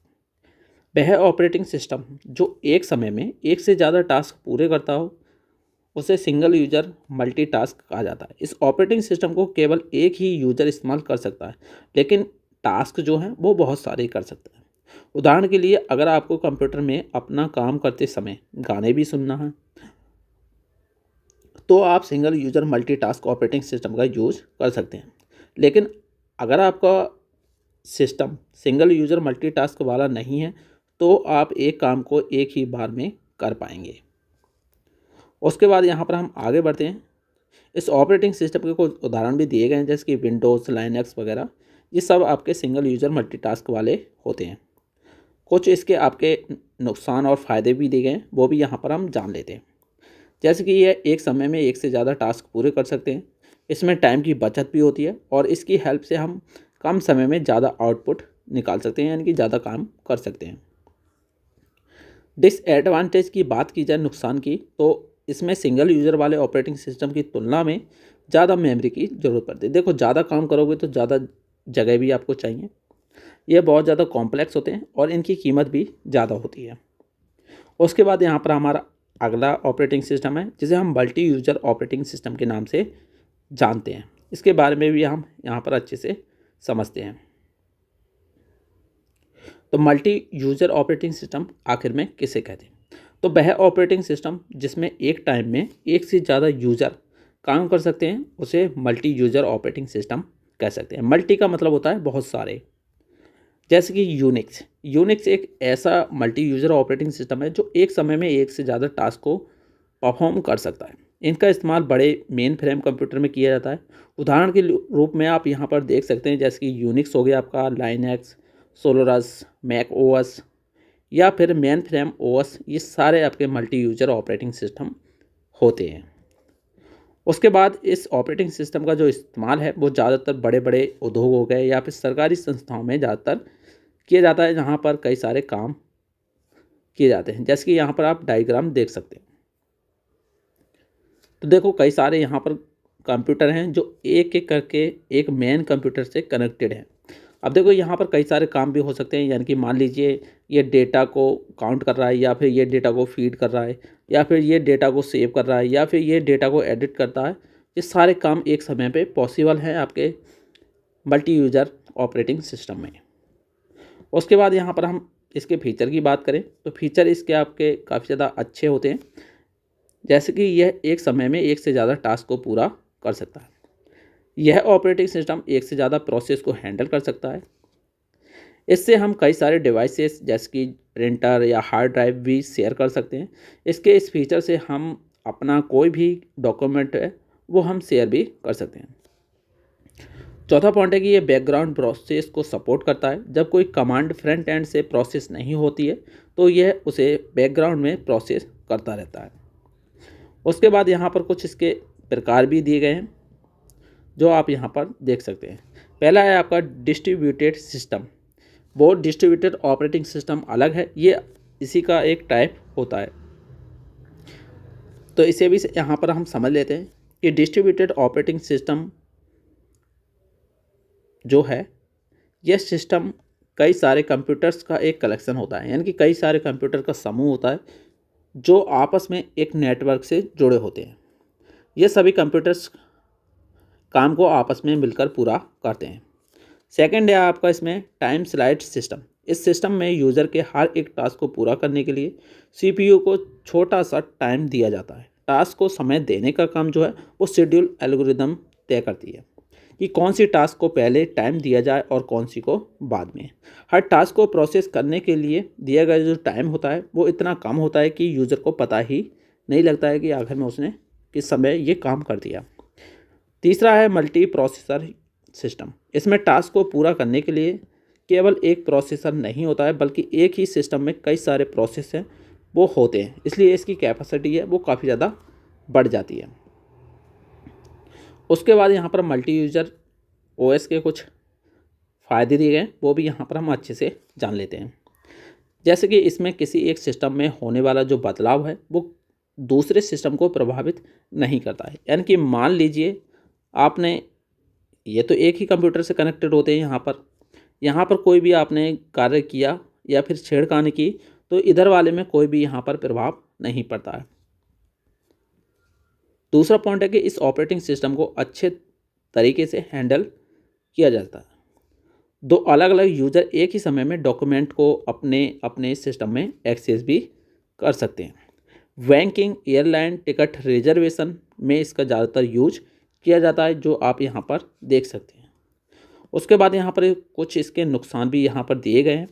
जैसे कि इसकी सबसे बड़ी कमी यह है कि किसी एक सिस्टम में वायरस आने से बाकी जितने भी जुड़े हुए कंप्यूटर होते हैं उनके सभी सिस्टम में वायरस आ सकता है, क्योंकि ये सभी कंप्यूटर आपस में एक ही नेटवर्क से जुड़े हुए होते हैं। इसमें सारी जानकारियाँ जो हैं वो शेयर होती हैं, इसलिए ये कभी कभी आपके लिए ख़तरनाक भी हो सकते हैं। उसके बाद यहाँ पर सिंगल यूज़र और मल्टी यूज़र ऑपरेटिंग सिस्टम में कुछ आपसे अंतर पूछा जाता है, वो भी हम यहाँ पर आपको बता देते हैं। तो एक तरफ आपका सिंगल यूज़र हो जाता है और दूसरी तरफ आपका मल्टी यूज़र हो जाता है। तो यह एक टाइम पर एक ही कार्य को पूरा कर सकता है, लेकिन जो मल्टी यूज़र होता है वो एक टाइम पे बहुत सारे दो या दो से ज़्यादा यूज़र को हैंडल भी कर सकता है। इसका उपयोग जो है वो घरों में रखे पीसी के रूप में होता है और इसका ज़्यादातर यूज जो है वो बैंकिंग और एयरलाइन इंडस्ट्री में होता है। इनका डिज़ाइन ईजी होता है और इनका डिज़ाइन कॉम्प्लेक्स होता है, यानी कि कठिन होता है। इसे इस्तेमाल करना काफ़ी आसान होता है और इसे इस्तेमाल करना थोड़ा मुश्किल होता है। इसके उदाहरण की बात करें तो विंडोज़ और लाइनक्स हो जाते हैं और इसके हो जाते हैं आपके यूनिक्स और सोलारिस और SPUX। तो यहाँ पर ये आपको अच्छे से समझ में आ गया होगा। उसके बाद हम अगले टाइप के बारे में पढ़ते हैं, जो कि होने वाला है हमारा मल्टीटास्किंग ऑपरेटिंग सिस्टम।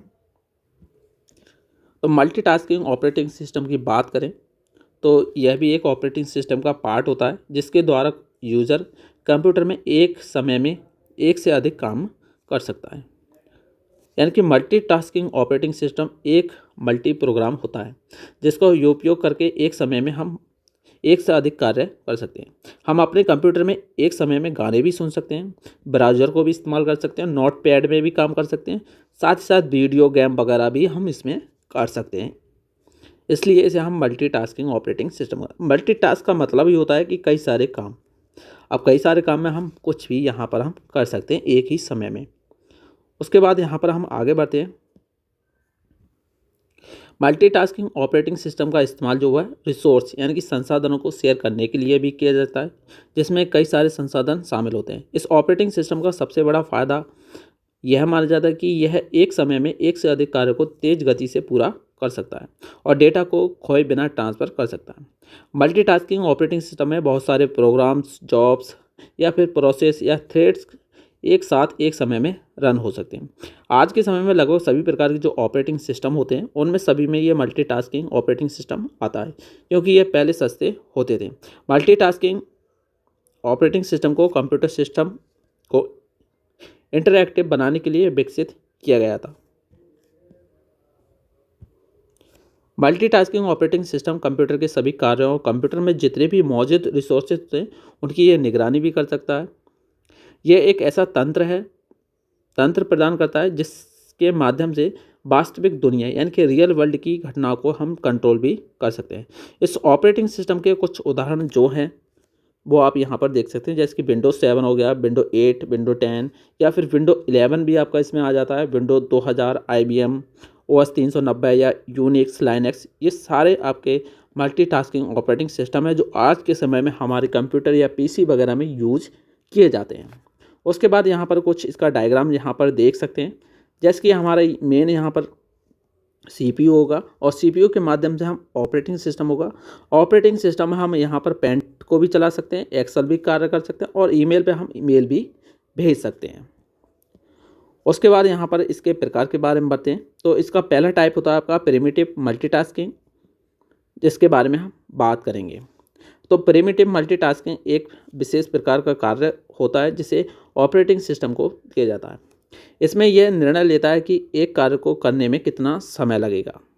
इस ऑपरेटिंग सिस्टम का इस्तेमाल जो है वो सबसे पहले यूनिक्स ऑपरेटिंग सिस्टम के द्वारा किया गया था, लेकिन जब विंडोज़ NT और विंडोज़ 95 आ गए थे ना, पहले ऐसे वर्जन थे जिन्होंने प्रिमिटिव मल्टीटास्किंग का इस्तेमाल किया जाता। उसके बाद यहाँ पर दूसरा पॉइंट है आपका कोऑपरेटिव मल्टीटास्किंग। कोऑपरेटिव मल्टीटास्किंग को हम नॉन प्रिमिटिव मल्टीटास्किंग कहते हैं, क्योंकि इसका इस्तेमाल विंडोज़ और मैक OS में भी किया जाता है। कोऑपरेटिव मल्टीटास्किंग का मुख्य उद्देश्य जो है वो वर्तमान यानी कि करंट कार्य को रन करना होता है और CPU को दूसरे कार्य के लिए रिलीज करना होता है। इस कार्य को पूरा करने के लिए हम टास्क यील्ड यानी कि इस कॉलन का उपयोग हम करते हैं। उसके बाद यहाँ पर कुछ इसके फायदे दिए गए हैं, वो भी यहाँ पर हम जान सकते हैं। जैसे कि इसमें पहला होता है आपका टाइम शेयरिंग। इस ऑपरेटिंग सिस्टम में सभी कार्यों को उचित समय दिया जाता है, जिसके कारण ये जितने भी हम टास्क देते हैं वो सही समय पर पूरे हो जाते हैं। रिलायबिलिटी की बात करें तो रिलायबिलिटी काफ़ी ज़्यादा होते हैं, जिसमें यूज़र एक समय में एक से अधिक प्रोग्राम को एक साथ एग्जीक्यूट कर सकता है। वर्चुअल मेमोरी की बात करें तो इसमें सबसे बड़ा वर्चुअल मेमोरी सिस्टम होता है, जिसके कारण सभी प्रोग्राम को मेमोरी यहाँ पर प्रदान की जाती है। सिक्योर्ड मेमोरी की बात करें तो इस ऑपरेटिंग सिस्टम में मेमोरी का मैनेजमेंट जो है वो काफ़ी ज़्यादा अच्छा होता है, जिसके कारण मेमोरी में कई सारी जो प्रॉब्लम वगैरह होती हैं वो प्रवेश नहीं कर पाती हैं। साथ ही साथ पांचवा आपका कंप्यूटर रिसोर्स। देखो कंप्यूटर रिसोर्सेज की बात करें तो इसमें RAM, processor, input output device या फिर हार्ड ड्राइव, गेमिंग कंसोल या फिर संसाधनों को अच्छे तरह से ये मैनेज भी करता है। छठा पॉइंट है आपका इसमें हैंडल मल्टीपल यूजर्स। इसमें एक समय पर मल्टीपल यूजर इसको हैंडल कर सकते हैं। सातवां है यूज सेवरल प्रोग्राम। इसमें यूजर एक समय में कई सारे प्रोग्राम चला सकते हैं, जैसे कि internet browser, games, MS excel या फिर पावर पॉइंट वगैरह वगैरह वगैरह आदि। उसके बाद यहाँ पर कुछ इसके डिसएडवांटेज दिए गए हैं, वो भी यहाँ पर हम समझ लेते हैं अच्छे से। पहला है आपका इसमें प्रोसेसर बाउंडेशन। इस ऑपरेटिंग सिस्टम में प्रोसेसर की जो गति होती है वो काफ़ी ज़्यादा धीमी होती है, जिसके कारण प्रोग्राम जो है वो काफ़ी ज़्यादा देर में एग्जीक्यूट होता है। सेकंड है आपका slow performance. Multitasking operating system में एक समय पर कई प्रोग्राम जब हम एग्जीक्यूट करते हैं तो जिसके कारण इसकी जो परफॉर्मेंस है वो धीमी हो जाती है। तीसरा पॉइंट है CPU हीट। इसमें कई सारे प्रोसेसर जो हैं वो एक समय में कार्य कर रहे होते हैं, जिसके कारण जो CPU है वो बहुत जल्दी गर्म हो जाता है। यहाँ पर कुछ अंतर भी पूछा जाता है, वो भी यहाँ पर हम अच्छे से बता देते हैं, जैसे कि मल्टीटास्किंग ऑपरेटिंग सिस्टम हो गया या फिर मल्टी प्रोसेसिंग ऑपरेटिंग सिस्टम में दोनों में अंतर पूछा जाता है।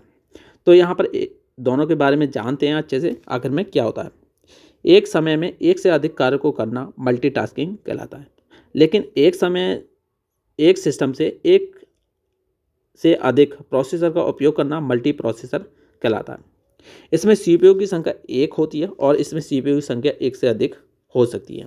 इसमें एक बार में एक प्रोसेस को हम एग्जीक्यूट कर सकते हैं, इसमें एक बार में एक से अधिक प्रोसेस को हम एग्जीक्यूट कर सकते हैं। यह इकोनॉमिकल होता है, ये कम इकोनॉमिक होता है। उसके बाद इसमें यूज़र की संख्या एक से अधिक होती है और इसमें यूज़र की संख्या एक से अधिक हो सकती है। इसमें दो प्रकार इसके दो प्रकार होते हैं, पहला सिंगल यूजर और दूसरा होता है मल्टीपल यूजर। इसके भी दो प्रकार होते हैं, जैसे कि सिमेट्रिक हो गया या फिर असिमेट्रिक मल्टी प्रोसेसिंग हो गया। यह धीमी गति से कार्य करता है और ये ज़्यादातर सीपीयू का उपयोग करता है, जिसके कारण इसकी गति जो काफ़ी ज़्यादा फास्ट होती है। इसमें यूज़र की टास्क की संख्या एक होती है और इसमें एक से अधिक हो सकती है। ये कम विश्वसनीय होते हैं, ये ज़्यादा होते हैं। इसकी परफॉर्मेंस कम होती है लेकिन इनकी अच्छी होती है। तो ये इसमें अंतर हो जाते हैं। उसके बाद हम आगे बढ़ते हैं, हमारा कौन सा होने वाला है, मल्टी प्रोसेसिंग ऑपरेटिंग सिस्टम। इसके बारे में भी हम यहाँ पर अच्छे से समझ लेते हैं। मल्टी प्रोसेसिंग ऑपरेटिंग सिस्टम एक ऐसा ऑपरेटिंग सिस्टम होता है जिसमें एक से ज़्यादा सीपीयू का इस्तेमाल हम करते हैं। एक से ज़्यादा सीपीयू होने की वजह से कंप्यूटर की जो परफॉर्मेंस है वो काफ़ी ज़्यादा बढ़ जाती है।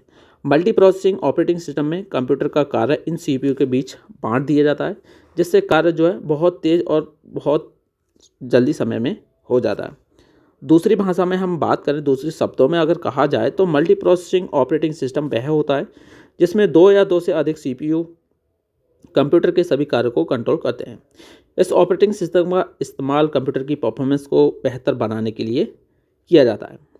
इसमें बहुत सारे सीपीयू आपस में कनेक्टेड होते हैं, जिसके कारण कई कार्य जो है वो बहुत ज़्यादा तेज़ गति से पूरे हो जाते हैं। इस ऑपरेटिंग सिस्टम का मुख्य जो उद्देश्य होता है वो सिस्टम कार्य करने की जो क्षमता होती है और स्पीड होती है उसको बढ़ाना होता है। उसके बाद इसमें एक साथ कई सारे कार्यों को करने के लिए एक से अधिक सीपीयू का इस्तेमाल करते हैं। प्रत्येक सीपीयू के पास ऑपरेटिंग सिस्टम की एक कॉपी होती है जो एक दूसरे के साथ कम्युनिकेट करती है। मल्टी प्रोसेसिंग ऑपरेटिंग सिस्टम में कई कार्यों को अलग अलग सीपीयू में डिवाइड कर दिया जाता है, जिसके कारण कार्य और भी ज़्यादा तेज़ी से कार्य कर पाता है। इसका उपयोग करके कंप्यूटर तेज़ गति से कैलकुलेशन कर पाता है। इस ऑपरेटिंग सिस्टम का इस्तेमाल तब किया जाता है जब बड़ी मात्रा में डेटा को प्रोसेस करना होता है। उसके बाद यहाँ पर मल्टी प्रोसेसिंग सिस्टम की बात की जाए तो इसका इस्तेमाल जो है वो सैटेलाइट को कंट्रोल करने या फिर मौसम की भविष्यवाणी करने के लिए ज़्यादातर यूज किया जाता है।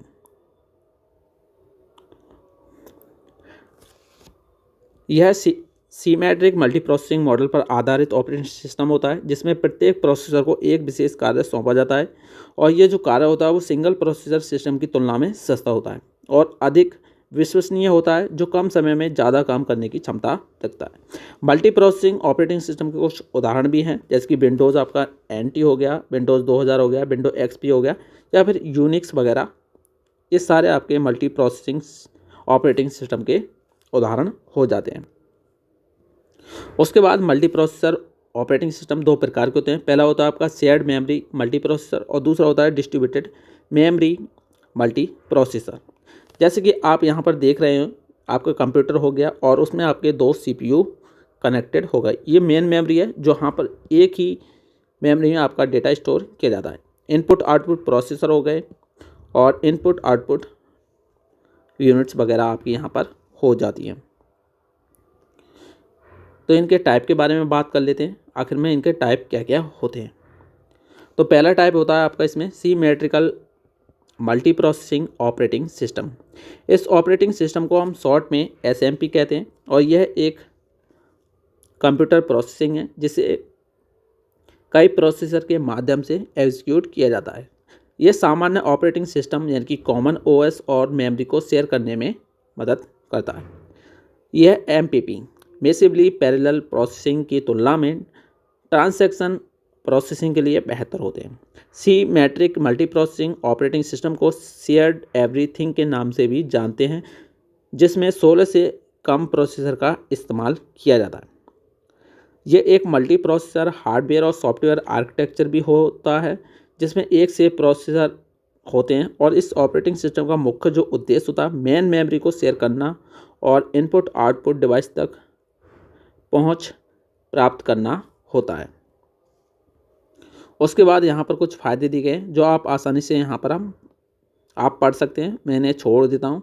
उसके बाद यहाँ पर सेकंड टाइप के बारे में आते हैं जो कि हो जाता है आपका असिमेट्रिकल ऑपरेटिंग सिस्टम। तो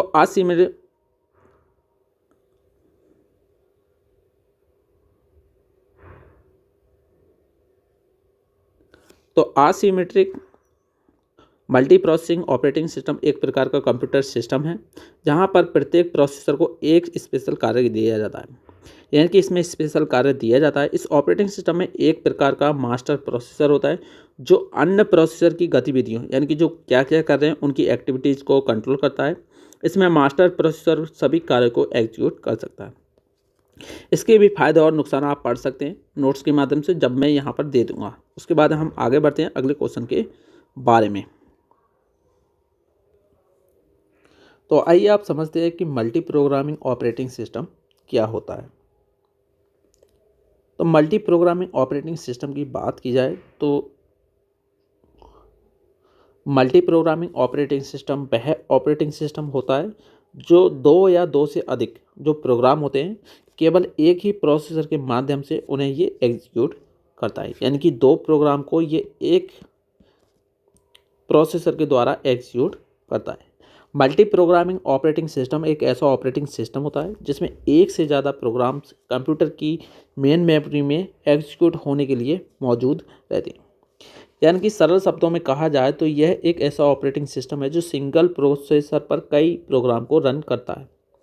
इस ऑपरेटिंग सिस्टम का इस्तेमाल संसाधनों को उपयोग को बढ़ाने के लिए और इसका मुख्य उद्देश्य सिस्टम के संसाधनों को मैनेज करना होता है। मल्टी प्रोग्रामिंग ऑपरेटिंग सिस्टम में फाइल सिस्टम, कमांड प्रोसेसर या फिर ट्रांजिट एरिया या फिर इनपुट आउटपुट कंट्रोल सिस्टम जैसे कंपोनेंट वगैरह इसमें शामिल होते हैं। मल्टी प्रोग्रामिंग एक कंसेप्ट है जिसे विभिन्न प्रकार के प्रोग्राम को स्टोर करने के लिए डेवलप किया गया था। इसमें एक साथ कई प्रोग्राम को एग्जीक्यूट करने के लिए उन्हें हम मेन मेमोरी में लोड करते हैं। मल्टी ऑपरेटिंग सिस्टम के कुछ उदाहरण भी यहाँ पर दिए गए हैं, जैसे कि विंडोज़ हो गया या लाइनस हो गया। ये दोनों उदाहरण आपके मल्टी प्रोग्रामिंग ऑपरेटिंग सिस्टम के एग्जाम्पल हो जाते हैं। अब देखो, मल्टी प्रोग्रामिंग ऑपरेटिंग सिस्टम के दो प्रकार होते हैं। पहला होता है आपका इसमें मल्टीटास्किंग ऑपरेटिंग सिस्टम और दूसरा होता है आपका इसमें मल्टी यूज़र ऑपरेटिंग सिस्टम, जिनके बारे में आप पीछे जान चुके हैं। ठीक आपका कंप्यूटर नेटवर्क के ठीक ही कार्य करता है पैरेलल। उसके टाइप भी यहाँ पर आप देख सकते हैं, वैसे तो मैंने आपको बता दिया है। उसके बाद हम कुछ आगे बढ़ते हैं। ये क्वेश्चन जो है आप अपने आप कर सकते हैं क्योंकि मिलता जुलता है आपका ये नेटवर्क से।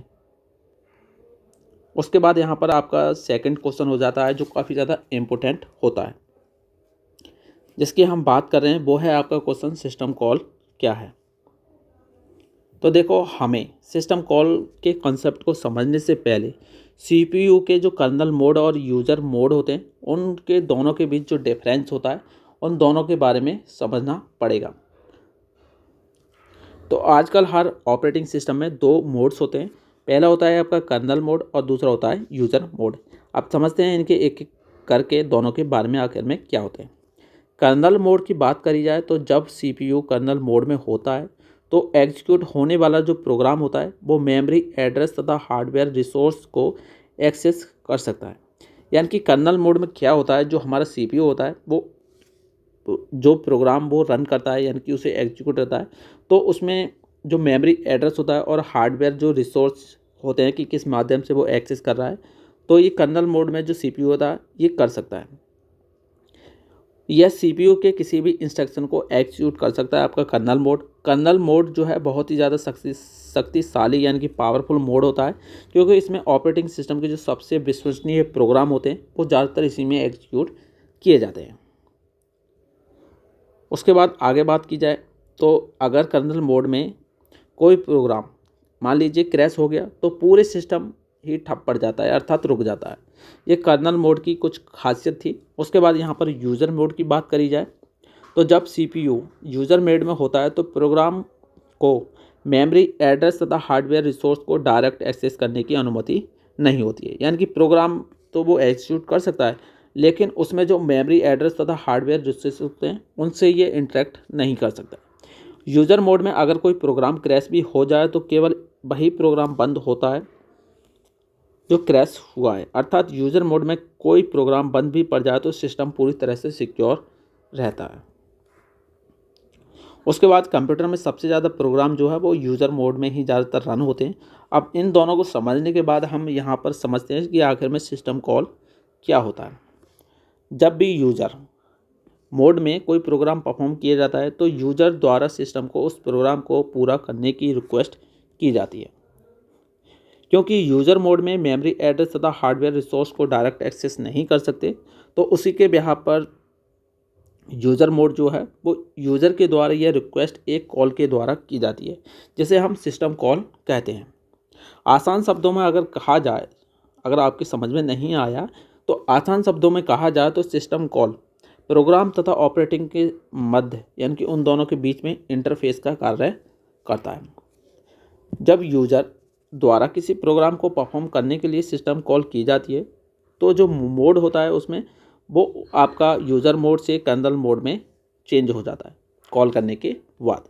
पहले तो आपका यूज़र मोड रहता है, लेकिन जैसे ही उसमें हम कॉल करते हैं, सिस्टम कॉल की जाती है, तो वो आपका कर्नल मोड में ट्रांसफ़र हो जाता है। जब भी हम सिस्टम में कोई फोल्डर खोलने की रिक्वेस्ट करते हैं या फिर माउस को स्क्रीन में मूव करते हैं तो ये सिस्टम कॉल कहलाता है। आपको अच्छे से समझ में आ गया होगा कि सिस्टम कॉल आखिर में क्या होता है। यानी कि कोई भी हम फोल्डर खोलते हैं अपने सिस्टम में, उसे माउस से हम स्क्रीन पर मूव करते हैं तो ये सिस्टम जो होता है वो सिस्टम कॉल कहलाता है। उसके बाद ऑपरेटिंग सिस्टम का स्ट्रक्चर जो है वो ब्लूप्रिंट की तरह होता है, जो बताता है कि ऑपरेटिंग सिस्टम को कैसे ऑर्गेनाइज किया गया है और यह दूसरे कंपोनेंट्स के साथ कैसे इंटरेक्ट करता है। ऑपरेटिंग सिस्टम का स्ट्रक्चर यह भी निर्धारित करता है कि ऑपरेटिंग सिस्टम कैसे काम करेगा और यूज़र को सुविधाएं कैसे प्रदान करेगा। ऑपरेटिंग सिस्टम के बहुत सारे स्ट्रक्चर होते हैं जिनके बारे में आप यहाँ पर देख सकते हैं, जैसे कि सिंपल स्ट्रक्चर हो गया या फिर लेयर्ड हो गया या फिर मोनोलिथिक हो गया या फिर माइक्रो कर्नल हो गया, मॉड्यूलर हो गया, हाइब्रिड हो गया। ये ऑपरेटिंग सिस्टम के कुछ स्ट्रक्चर हो जाते हैं जिनके एक एक बारे में हम आपको बताने वाले हैं। तो इसमें हमारा जो पहला है वो है आपका सिंपल स्ट्रक्चर। तो इसे समझते हैं सिंपल स्ट्रक्चर आखिर में क्या होता है।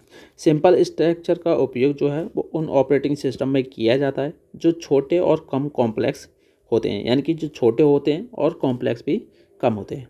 इसमें अलग अलग मॉड्यूल्स को सही तरीके से डिवाइड नहीं किया जाता है। इसका डिज़ाइन जो है वो काफ़ी ज़्यादा सिंपल भी होता है और इनकी फ्लेक्सिबिलिटी और सिक्योरिटी जो होती है वो बहुत ज़्यादा कम होती है। इसके एग्जाम्पल की बात करें तो इसका हो जाता है माइक्रोसॉफ्ट का डॉस ऑपरेटिंग सिस्टम के, जो आप एग्जाम्पल में देख सकते हैं। उसके बाद यहाँ पर फ़ायदे की बात की जाए तो सिंपल स्ट्रक्चर के कारण जो है वो सिस्टम यहाँ पर तेज़ी से काम करता है। इसका डिज़ाइन और इम्प्लीमेंटेशन काफ़ी ज़्यादा आसान होता है। यह स्ट्रक्चर उन सिस्टम के लिए उपयुक्त है जिनके पास सीमित रिसोर्सेज जैसे कि रैम या फिर प्रोसेसिंग पावर जो है वो काफ़ी ज़्यादा हाई होती है। उसके बाद यहाँ पर नुकसान की बात करें तो इसमें सिक्योरिटी जो है बहुत कम होती है। इसमें सिस्टम में फॉल्ट्स को ढूंढना और उन्हें ठीक करना भी ज़्यादा कठिन होता है। इसका डिज़ाइन बहुत ही ज़्यादा सिंपल होता है जिसके कारण यह नए फीचर को ऐड करने में दिक्कतें प्रदान करते हैं। सेकंड है आपका लेयर्ड स्ट्रक्चर। लेयर्ड स्ट्रक्चर की बात की जाए तो लेयर्ड स्ट्रक्चर में ऑपरेटिंग सिस्टम को अलग अलग लेयर्स में डिवाइड किया जाता है। इसमें प्रत्येक लेयर अपने ऊपर और नीचे वाली लेयर के साथ इंटरेक्ट करती है, यानी कि आपस में शेयरिंग वगैरह चलती रहती है। इसमें लोअर जो सबसे निचली होती है लेयर्स हार्डवेयर से कनेक्टेड होती है और अपर लेयर जो होती है वो यूज़र से कनेक्टेड होती है। एडवांटेज की बात की जाए तो इसमें सिस्टम को ऑर्गेनाइज करना और डीबगिंग करना आसान होता है। इसमें मेंटेनेंस जो है काफ़ी ज़्यादा आसान हो जाता है। इसमें प्रत्येक लेयर को अलग से टेस्ट किया जा सकता है। इसके बाद हम इसके नुकसान की बात करें तो इसमें परफॉर्मेंस जो है वो थोड़ी स्लो हो सकती है, क्योंकि लेयर्स के बीच इंटरेक्शन ज़्यादा होता है तो इस वजह से इसकी स्पीड भी स्लो हो जाती है। इसमें लेयर्स केवल अपनी अगली और पिछली लेयर से ही इंटरेक्ट कर सकती हैं। तीसरा टाइप है आपका इसमें monolithic structure. Monolithic structure operating system का सबसे पुराना और सरल डिज़ाइन होता है। इस स्ट्रक्चर में ऑपरेटिंग सिस्टम को एक बड़े प्रोग्राम के रूप में डिज़ाइन किया जाता है जिसमें सभी कंपोनेंट्स एक साथ कर्नल में इंटरग्रेट करते हैं, यानी कि कनेक्टेड होते हैं। उसके बाद इसके भी कुछ नुकसान हैं, जैसे कि यह इसकी एग्जीक्यूशन जो स्पीड है वो काफ़ी ज़्यादा फास्ट होती है। इसमें सिस्टम कॉल्स को प्रोसेस करना फास्ट होता है क्योंकि सभी ऑपरेशंस जो हैं वो कर्नल मोड में होते हैं। उसके बाद यहाँ पर नुकसान की बात की जाए तो इसमें एरर्स को ढूंढना और उन्हें ठीक करना मुश्किल होता है। इसमें नए फीचर को ऐड करना मुश्किल होता है क्योंकि पूरे कर्नल को मॉडिफाई करना पड़ता है। इसमें अगर कर्नल में कोई भी एरर होती है तो पूरा सिस्टम क्रैश हो जाता है। उसके बाद यहाँ पर चौथा पॉइंट है आपका micro kernel structure. Micro kernel structure में कर्नल को छोटा और सिंपल रखा जाता है। इसमें केवल ज़रूरी फंक्शंस को ही कर्नल के अंदर रखा जाता है, जैसे कि मेमोरी मैनेजमेंट हो गया या फिर प्रोसेस शेड्यूलिंग हो गया, इंटर प्रोसेस कम्युनिकेशन हो गया। बाकी सभी काम जैसे कि फाइल सिस्टम, डिवाइवर्स और नेटवर्क को कर्नल के बाहर यूजर स्पेस में रखा जाता है। फ़ायदों की बात करें तो इसमें आपके एडवांटेज कर्नल में कम फंक्शन होने की वजह से ज़्यादा सुरक्षित माना जाता है। अगर कोई सर्विस क्रैश हो जाए तो पूरा सिस्टम क्रैश नहीं होता है। इसमें सर्विस को अलग अलग बदला या अपडेट भी किया जा सकता है। इसमें सिस्टम को अलग अलग हिस्सों में हम मैनेज भी कर सकते हैं। नुकसान की बात करें तो कर्नल और यूज़र के बीच में बार बार मैसेज पासिंग के कारण सिस्टम धीमा हो जाता है। यूज़र स्पेस में सर्विस को मैनेज करना जो होता है काफ़ी ज़्यादा कॉम्प्लेक्स माना जाता है। पांचवा पॉइंट है आपका इसमें मॉड्यूलर स्ट्रक्चर। मॉड्यूलर स्ट्रक्चर में ऑपरेटिंग सिस्टम को छोटे छोटे हिस्सों या मॉड्यूल्स में डिवाइड कर दिया जाता है। हर मॉड्यूल को एक खास काम को संभालना पड़ता है, जैसे प्रोसेस मैनेजमेंट, मेमोरी मैनेजमेंट या फाइल सिस्टम। इन मॉड्यूल्स को आपस में जोड़कर पूरा सिस्टम तैयार हम करते हैं। इसमें भी हम अगर फ़ायदों की बात करें तो ऑपरेटिंग सिस्टम के विभिन्न जितने भी कंपोनेंट होते हैं उनको छोटे छोटे हिस्सों में बांटने से सिस्टम को ज़्यादा आसानी से समझा जा सकता है और सुधार किए जा सकते हैं। इसमें नए मॉड्यूल्स को आसानी से जोड़ा जा सकता है और पुराने मॉड्यूल्स को बदला भी जा सकता है। इसमें एक मॉड्यूल को अपडेट करने के लिए पूरा सिस्टम बदलने की कोई ज़रूरत भी नहीं पड़ती है। नुकसान की बात करें तो इसमें अलग अलग मॉड्यूल्स के बीच जो कम्युनिकेशन होता है वो थोड़ा परफॉर्मेंस स्लो कर देता है। इसमें हर मॉड्यूल के बीच जो कम्युनिकेशन और कोऑर्डिनेशन होता है उसको मैनेज करना भी काफ़ी ज़्यादा कठिन माना जाता है। उसके बाद इसमें छठा है आपका इसमें हाइब्रिड स्ट्रक्चर। हाइब्रिड स्ट्रक्चर की बात करें तो मोनोलिथिक और माइक्रो कर्नल दोनों की विशेषताओं को मिलाकर इसे बनाया गया था और इसमें कर्नल में कुछ आवश्यक सर्विसेज को मोनोलिथिक स्ट्रक्चर के रूप में रखा जाता है। बकाया जो सर्विसेज होती हैं वो माइक्रो कर्नल के यूज़र स्पेस में हम उनको रखते हैं। इसमें भी अगर फ़ायदों की बात की जाए तो हाइब्रिड स्ट्रक्चर में कर्नल का जो कुछ हिस्सा होता है वो मोनोलिथिक होता है, कुछ माइक्रो कर्नल होता है, तो जिससे परफॉर्मेंस जो होती है वो अच्छी रहती है। लेकिन जो माइक्रो कर्नल वाला हिस्सा हो उसमें भी हमें यहाँ पर कुछ फ़ायदे देखने के लिए मिल जाते हैं। माइक्रो कर्नल के फीचर के कारण इस सिस्टम का जो ज़्यादा सिक्योर और रिलायबल माना जाता है। हाइब्रिड स्ट्रक्चर में सर्विसेज को मॉड्यूलर तरीक़ों से बांटा जाता है, जिससे सिस्टम को आसानी से अपडेट और मॉडिफाई भी किया जाता है। नुकसान की बात की जाए तो हाइब्रिड स्ट्रक्चर को डिज़ाइन करना और मैनेज करना थोड़ा कॉम्प्लेक्स हो जाता है, क्योंकि इसमें मोनोलिथिक और माइक्रो कर्नल दोनों के फीचर्स मौजूद होते हैं। कर्नल और यूजर स्पेस के बीच कम्युनिकेशन के लिए मैसेज जो पासिंग है वो उपयोग किया जाता है, जिससे थोड़ा जो परफॉर्मेंस है वो स्लो हो जाता है। उसके बाद यहाँ पर ये आपका जो क्वेश्चन है वो पूरी तरह से कंप्लीट हो जाता है। उसके बाद यहाँ पर हम अगले क्वेश्चन की बात करें जो है आपका डेडलॉक। डेडलॉक से काफ़ी ज़्यादा आपके क्वेश्चन आते हैं, जैसे कि डेडलॉक प्रिवेंशन हो गया, अवॉइडेंस हो गया, या फिर डेडलॉक को कैसे हम क्रैक करते हैं, कैसे रोकते हैं। ये कई सारी क्वेश्चन जो हैं वो आपके डेडलॉक से निर्धारित किए जाते हैं। तो यहाँ पर हम डेडलॉक के बारे में अच्छे से समझते हैं। तो डेडलॉक आखिर में क्या होता है? तो डेडलॉक वह कंडीशन होती है जिसमें दो या दो से अधिक प्रोसेस केवल एक ही रिसोर्स के लिए लड़ाई करते हैं। यानी कि मान लीजिए दो व्यक्ति हैं और ये हमारे यहाँ पर दो कोई रिसोर्स वगैरह हो गया, जैसे कि मान लीजिए फाइल होगी कोई भी, और ये हमारे दो प्रोसेस हो जाती हैं। तो इन दोनों के बीच में जो लड़ाई होती है वो इसी को लेकर होती है, ये आपस में लड़ते रहते हैं। इसी को डेडलॉक कहा जाता है, जिसके कारण कोई भी रिसोर्स जो है वो इसे एक्सेस नहीं कर पाता, क्योंकि दोनों में लड़ाई होती रहती है और ये अपना चला जाता है। उसके बाद यहाँ पर हम सरल शब्दों में कहा जाए तो डेडलॉक वह स्थिति है जिसमें दो या दो से अधिक प्रोसेस को अपने एग्जीक्यूशन पूरा करने के लिए रिसोर्स की आवश्यकता होती है, परंतु उन रिसोर्सेज को किसी दूसरे प्रोसेस के द्वारा होल्ड कर लिया जाता है। भाई मान लीजिए दो व्यक्ति हैं, एक के पीछे लड़ाई कर रहे हैं, मान लीजिए आपस में लड़ रहे हैं, तो इस प्रोसेस को तो कोई दूसरा ही ले जाएगा। ठीक उसी तरह से ये डेडलॉक अपना काम करता है। डेडलॉक ऑपरेटिंग सिस्टम में होने वाली एक ऐसी स्थिति होती है जिसमें कई प्रोसेस वेटिंग स्टेट में चली जाती है, क्योंकि दूसरी प्रोसेस के द्वारा रिसोर्स को होल्ड किया जाता है। उदाहरण के लिए माना दो दोस्त हैं और दोनों के पास कंप्यूटर गेम्स खेलना चाहते हैं, जिसके कारण दोनों लड़ते हैं। एक के पास रिमोट कंट्रोलर है तो दूसरे के पास गेम्स की सीडी, जिसके कारण दोनों दोस्तों में कोई भी नहीं खेल पाता है। लेकिन दोनों में से कोई भी कोऑपरेट करने के लिए भी तैयार नहीं है, तो इसी स्थिति को हम डेडलॉक कहते हैं। आई होप आपको डेडलॉक अच्छी तरह से समझ में आ गया होगा। जैसे मैंने आपको डायग्राम बताया था, ठीक उसी प्रकार से आप यहाँ पर देख सकते हैं। जैसे कि मैं डायग्राम भी आपको यहाँ पर बता देता हूँ। जैसे कि मान लीजिए जो आपका P2 है और P1 है, ये आपके प्रोसेस हो जाते हैं, और जो R1 और R2 है ये आपके रिसोर्सेस हो जाते हैं। तो चित्र के अनुसार हमारे पास दो प्रोसेस P1 तथा P2 हैं, तथा दो रिसोर्स हैं हमारे पास R1 तथा R2। इसमें रिसोर्स R1 जो है वो वह प्रोसेस P1 के साथ एलोकेट है, और जो R2 है वो P2 के साथ एलोकेट है। परंतु प्रोसेस को पूरा होने के लिए P2 को R2 की आवश्यकता है, और इसलिए वह R2 के लिए रिक्वेस्ट करता है, परंतु R2 पहले से ही P2 के साथ एलोकेट है। इसी तरह P2 को अपनी एग्जीक्यूशन को पूरा करने के लिए R1 की आवश्यकता है, परंतु R1 तो भाई पहले से ही किसी के साथ एलोकेट है।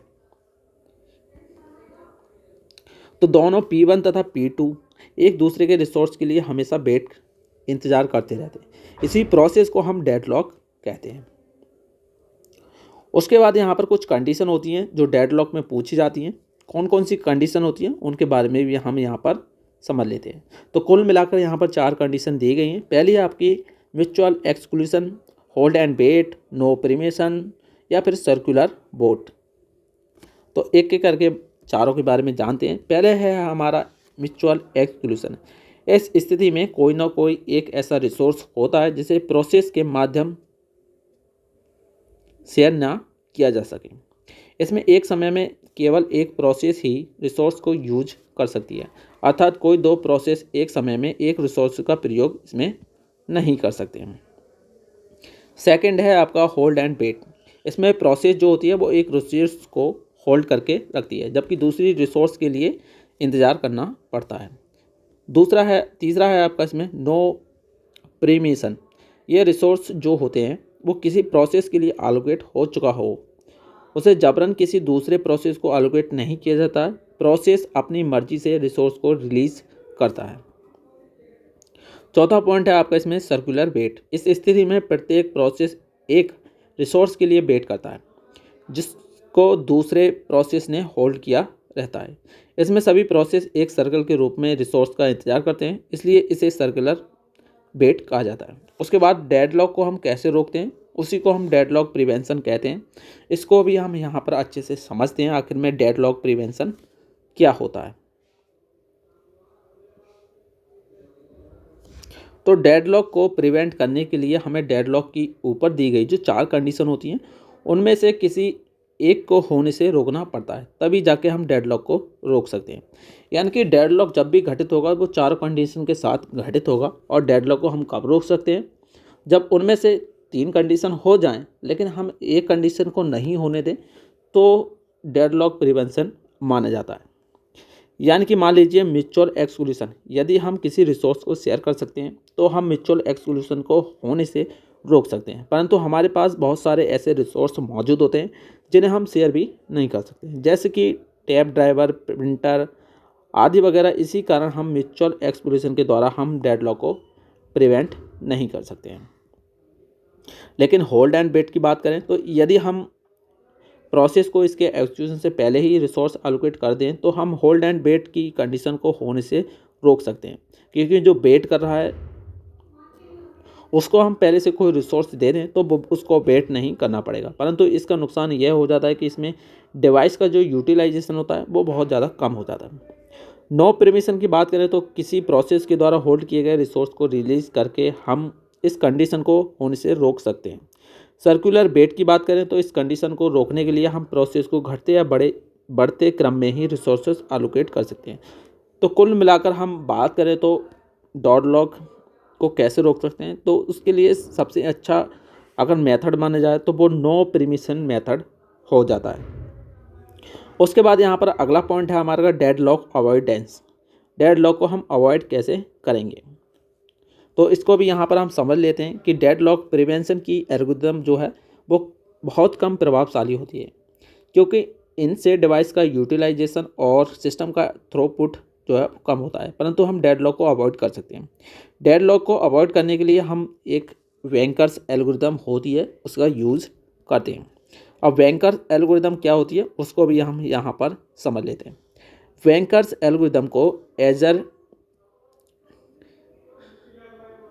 डी जे कास्ट्राबी यहाँ पर समझते हैं। वेंकर्स एल्गोरिथम को एजर जो भी नाम हो उसने यहाँ पर इसे डेवलप किया था। इसको कभी कभी हम डिडक्शन एल्गोरिथम भी कहते हैं। वेंकर्स एल्गोरिथम एक रिसोर्स एलोकेशन तथा डेडलॉक अवॉइडेंस अवॉइड करने की एक एल्गोरिथम है। बैंकर एल्गोरिथम का ज़्यादातर जो प्रयोग है वो बैंकिंग सिस्टम में डेडलॉक को अवॉइड करने के लिए किया जाता है। इसका नाम बैंकर्स एल्गोरिथम इसलिए पड़ा क्योंकि इसका जो ज़्यादातर उपयोग है वो बैंकिंग में ज़्यादा किया जाता है। यह हमें बताता है कि किसी व्यक्ति को कैसे लोन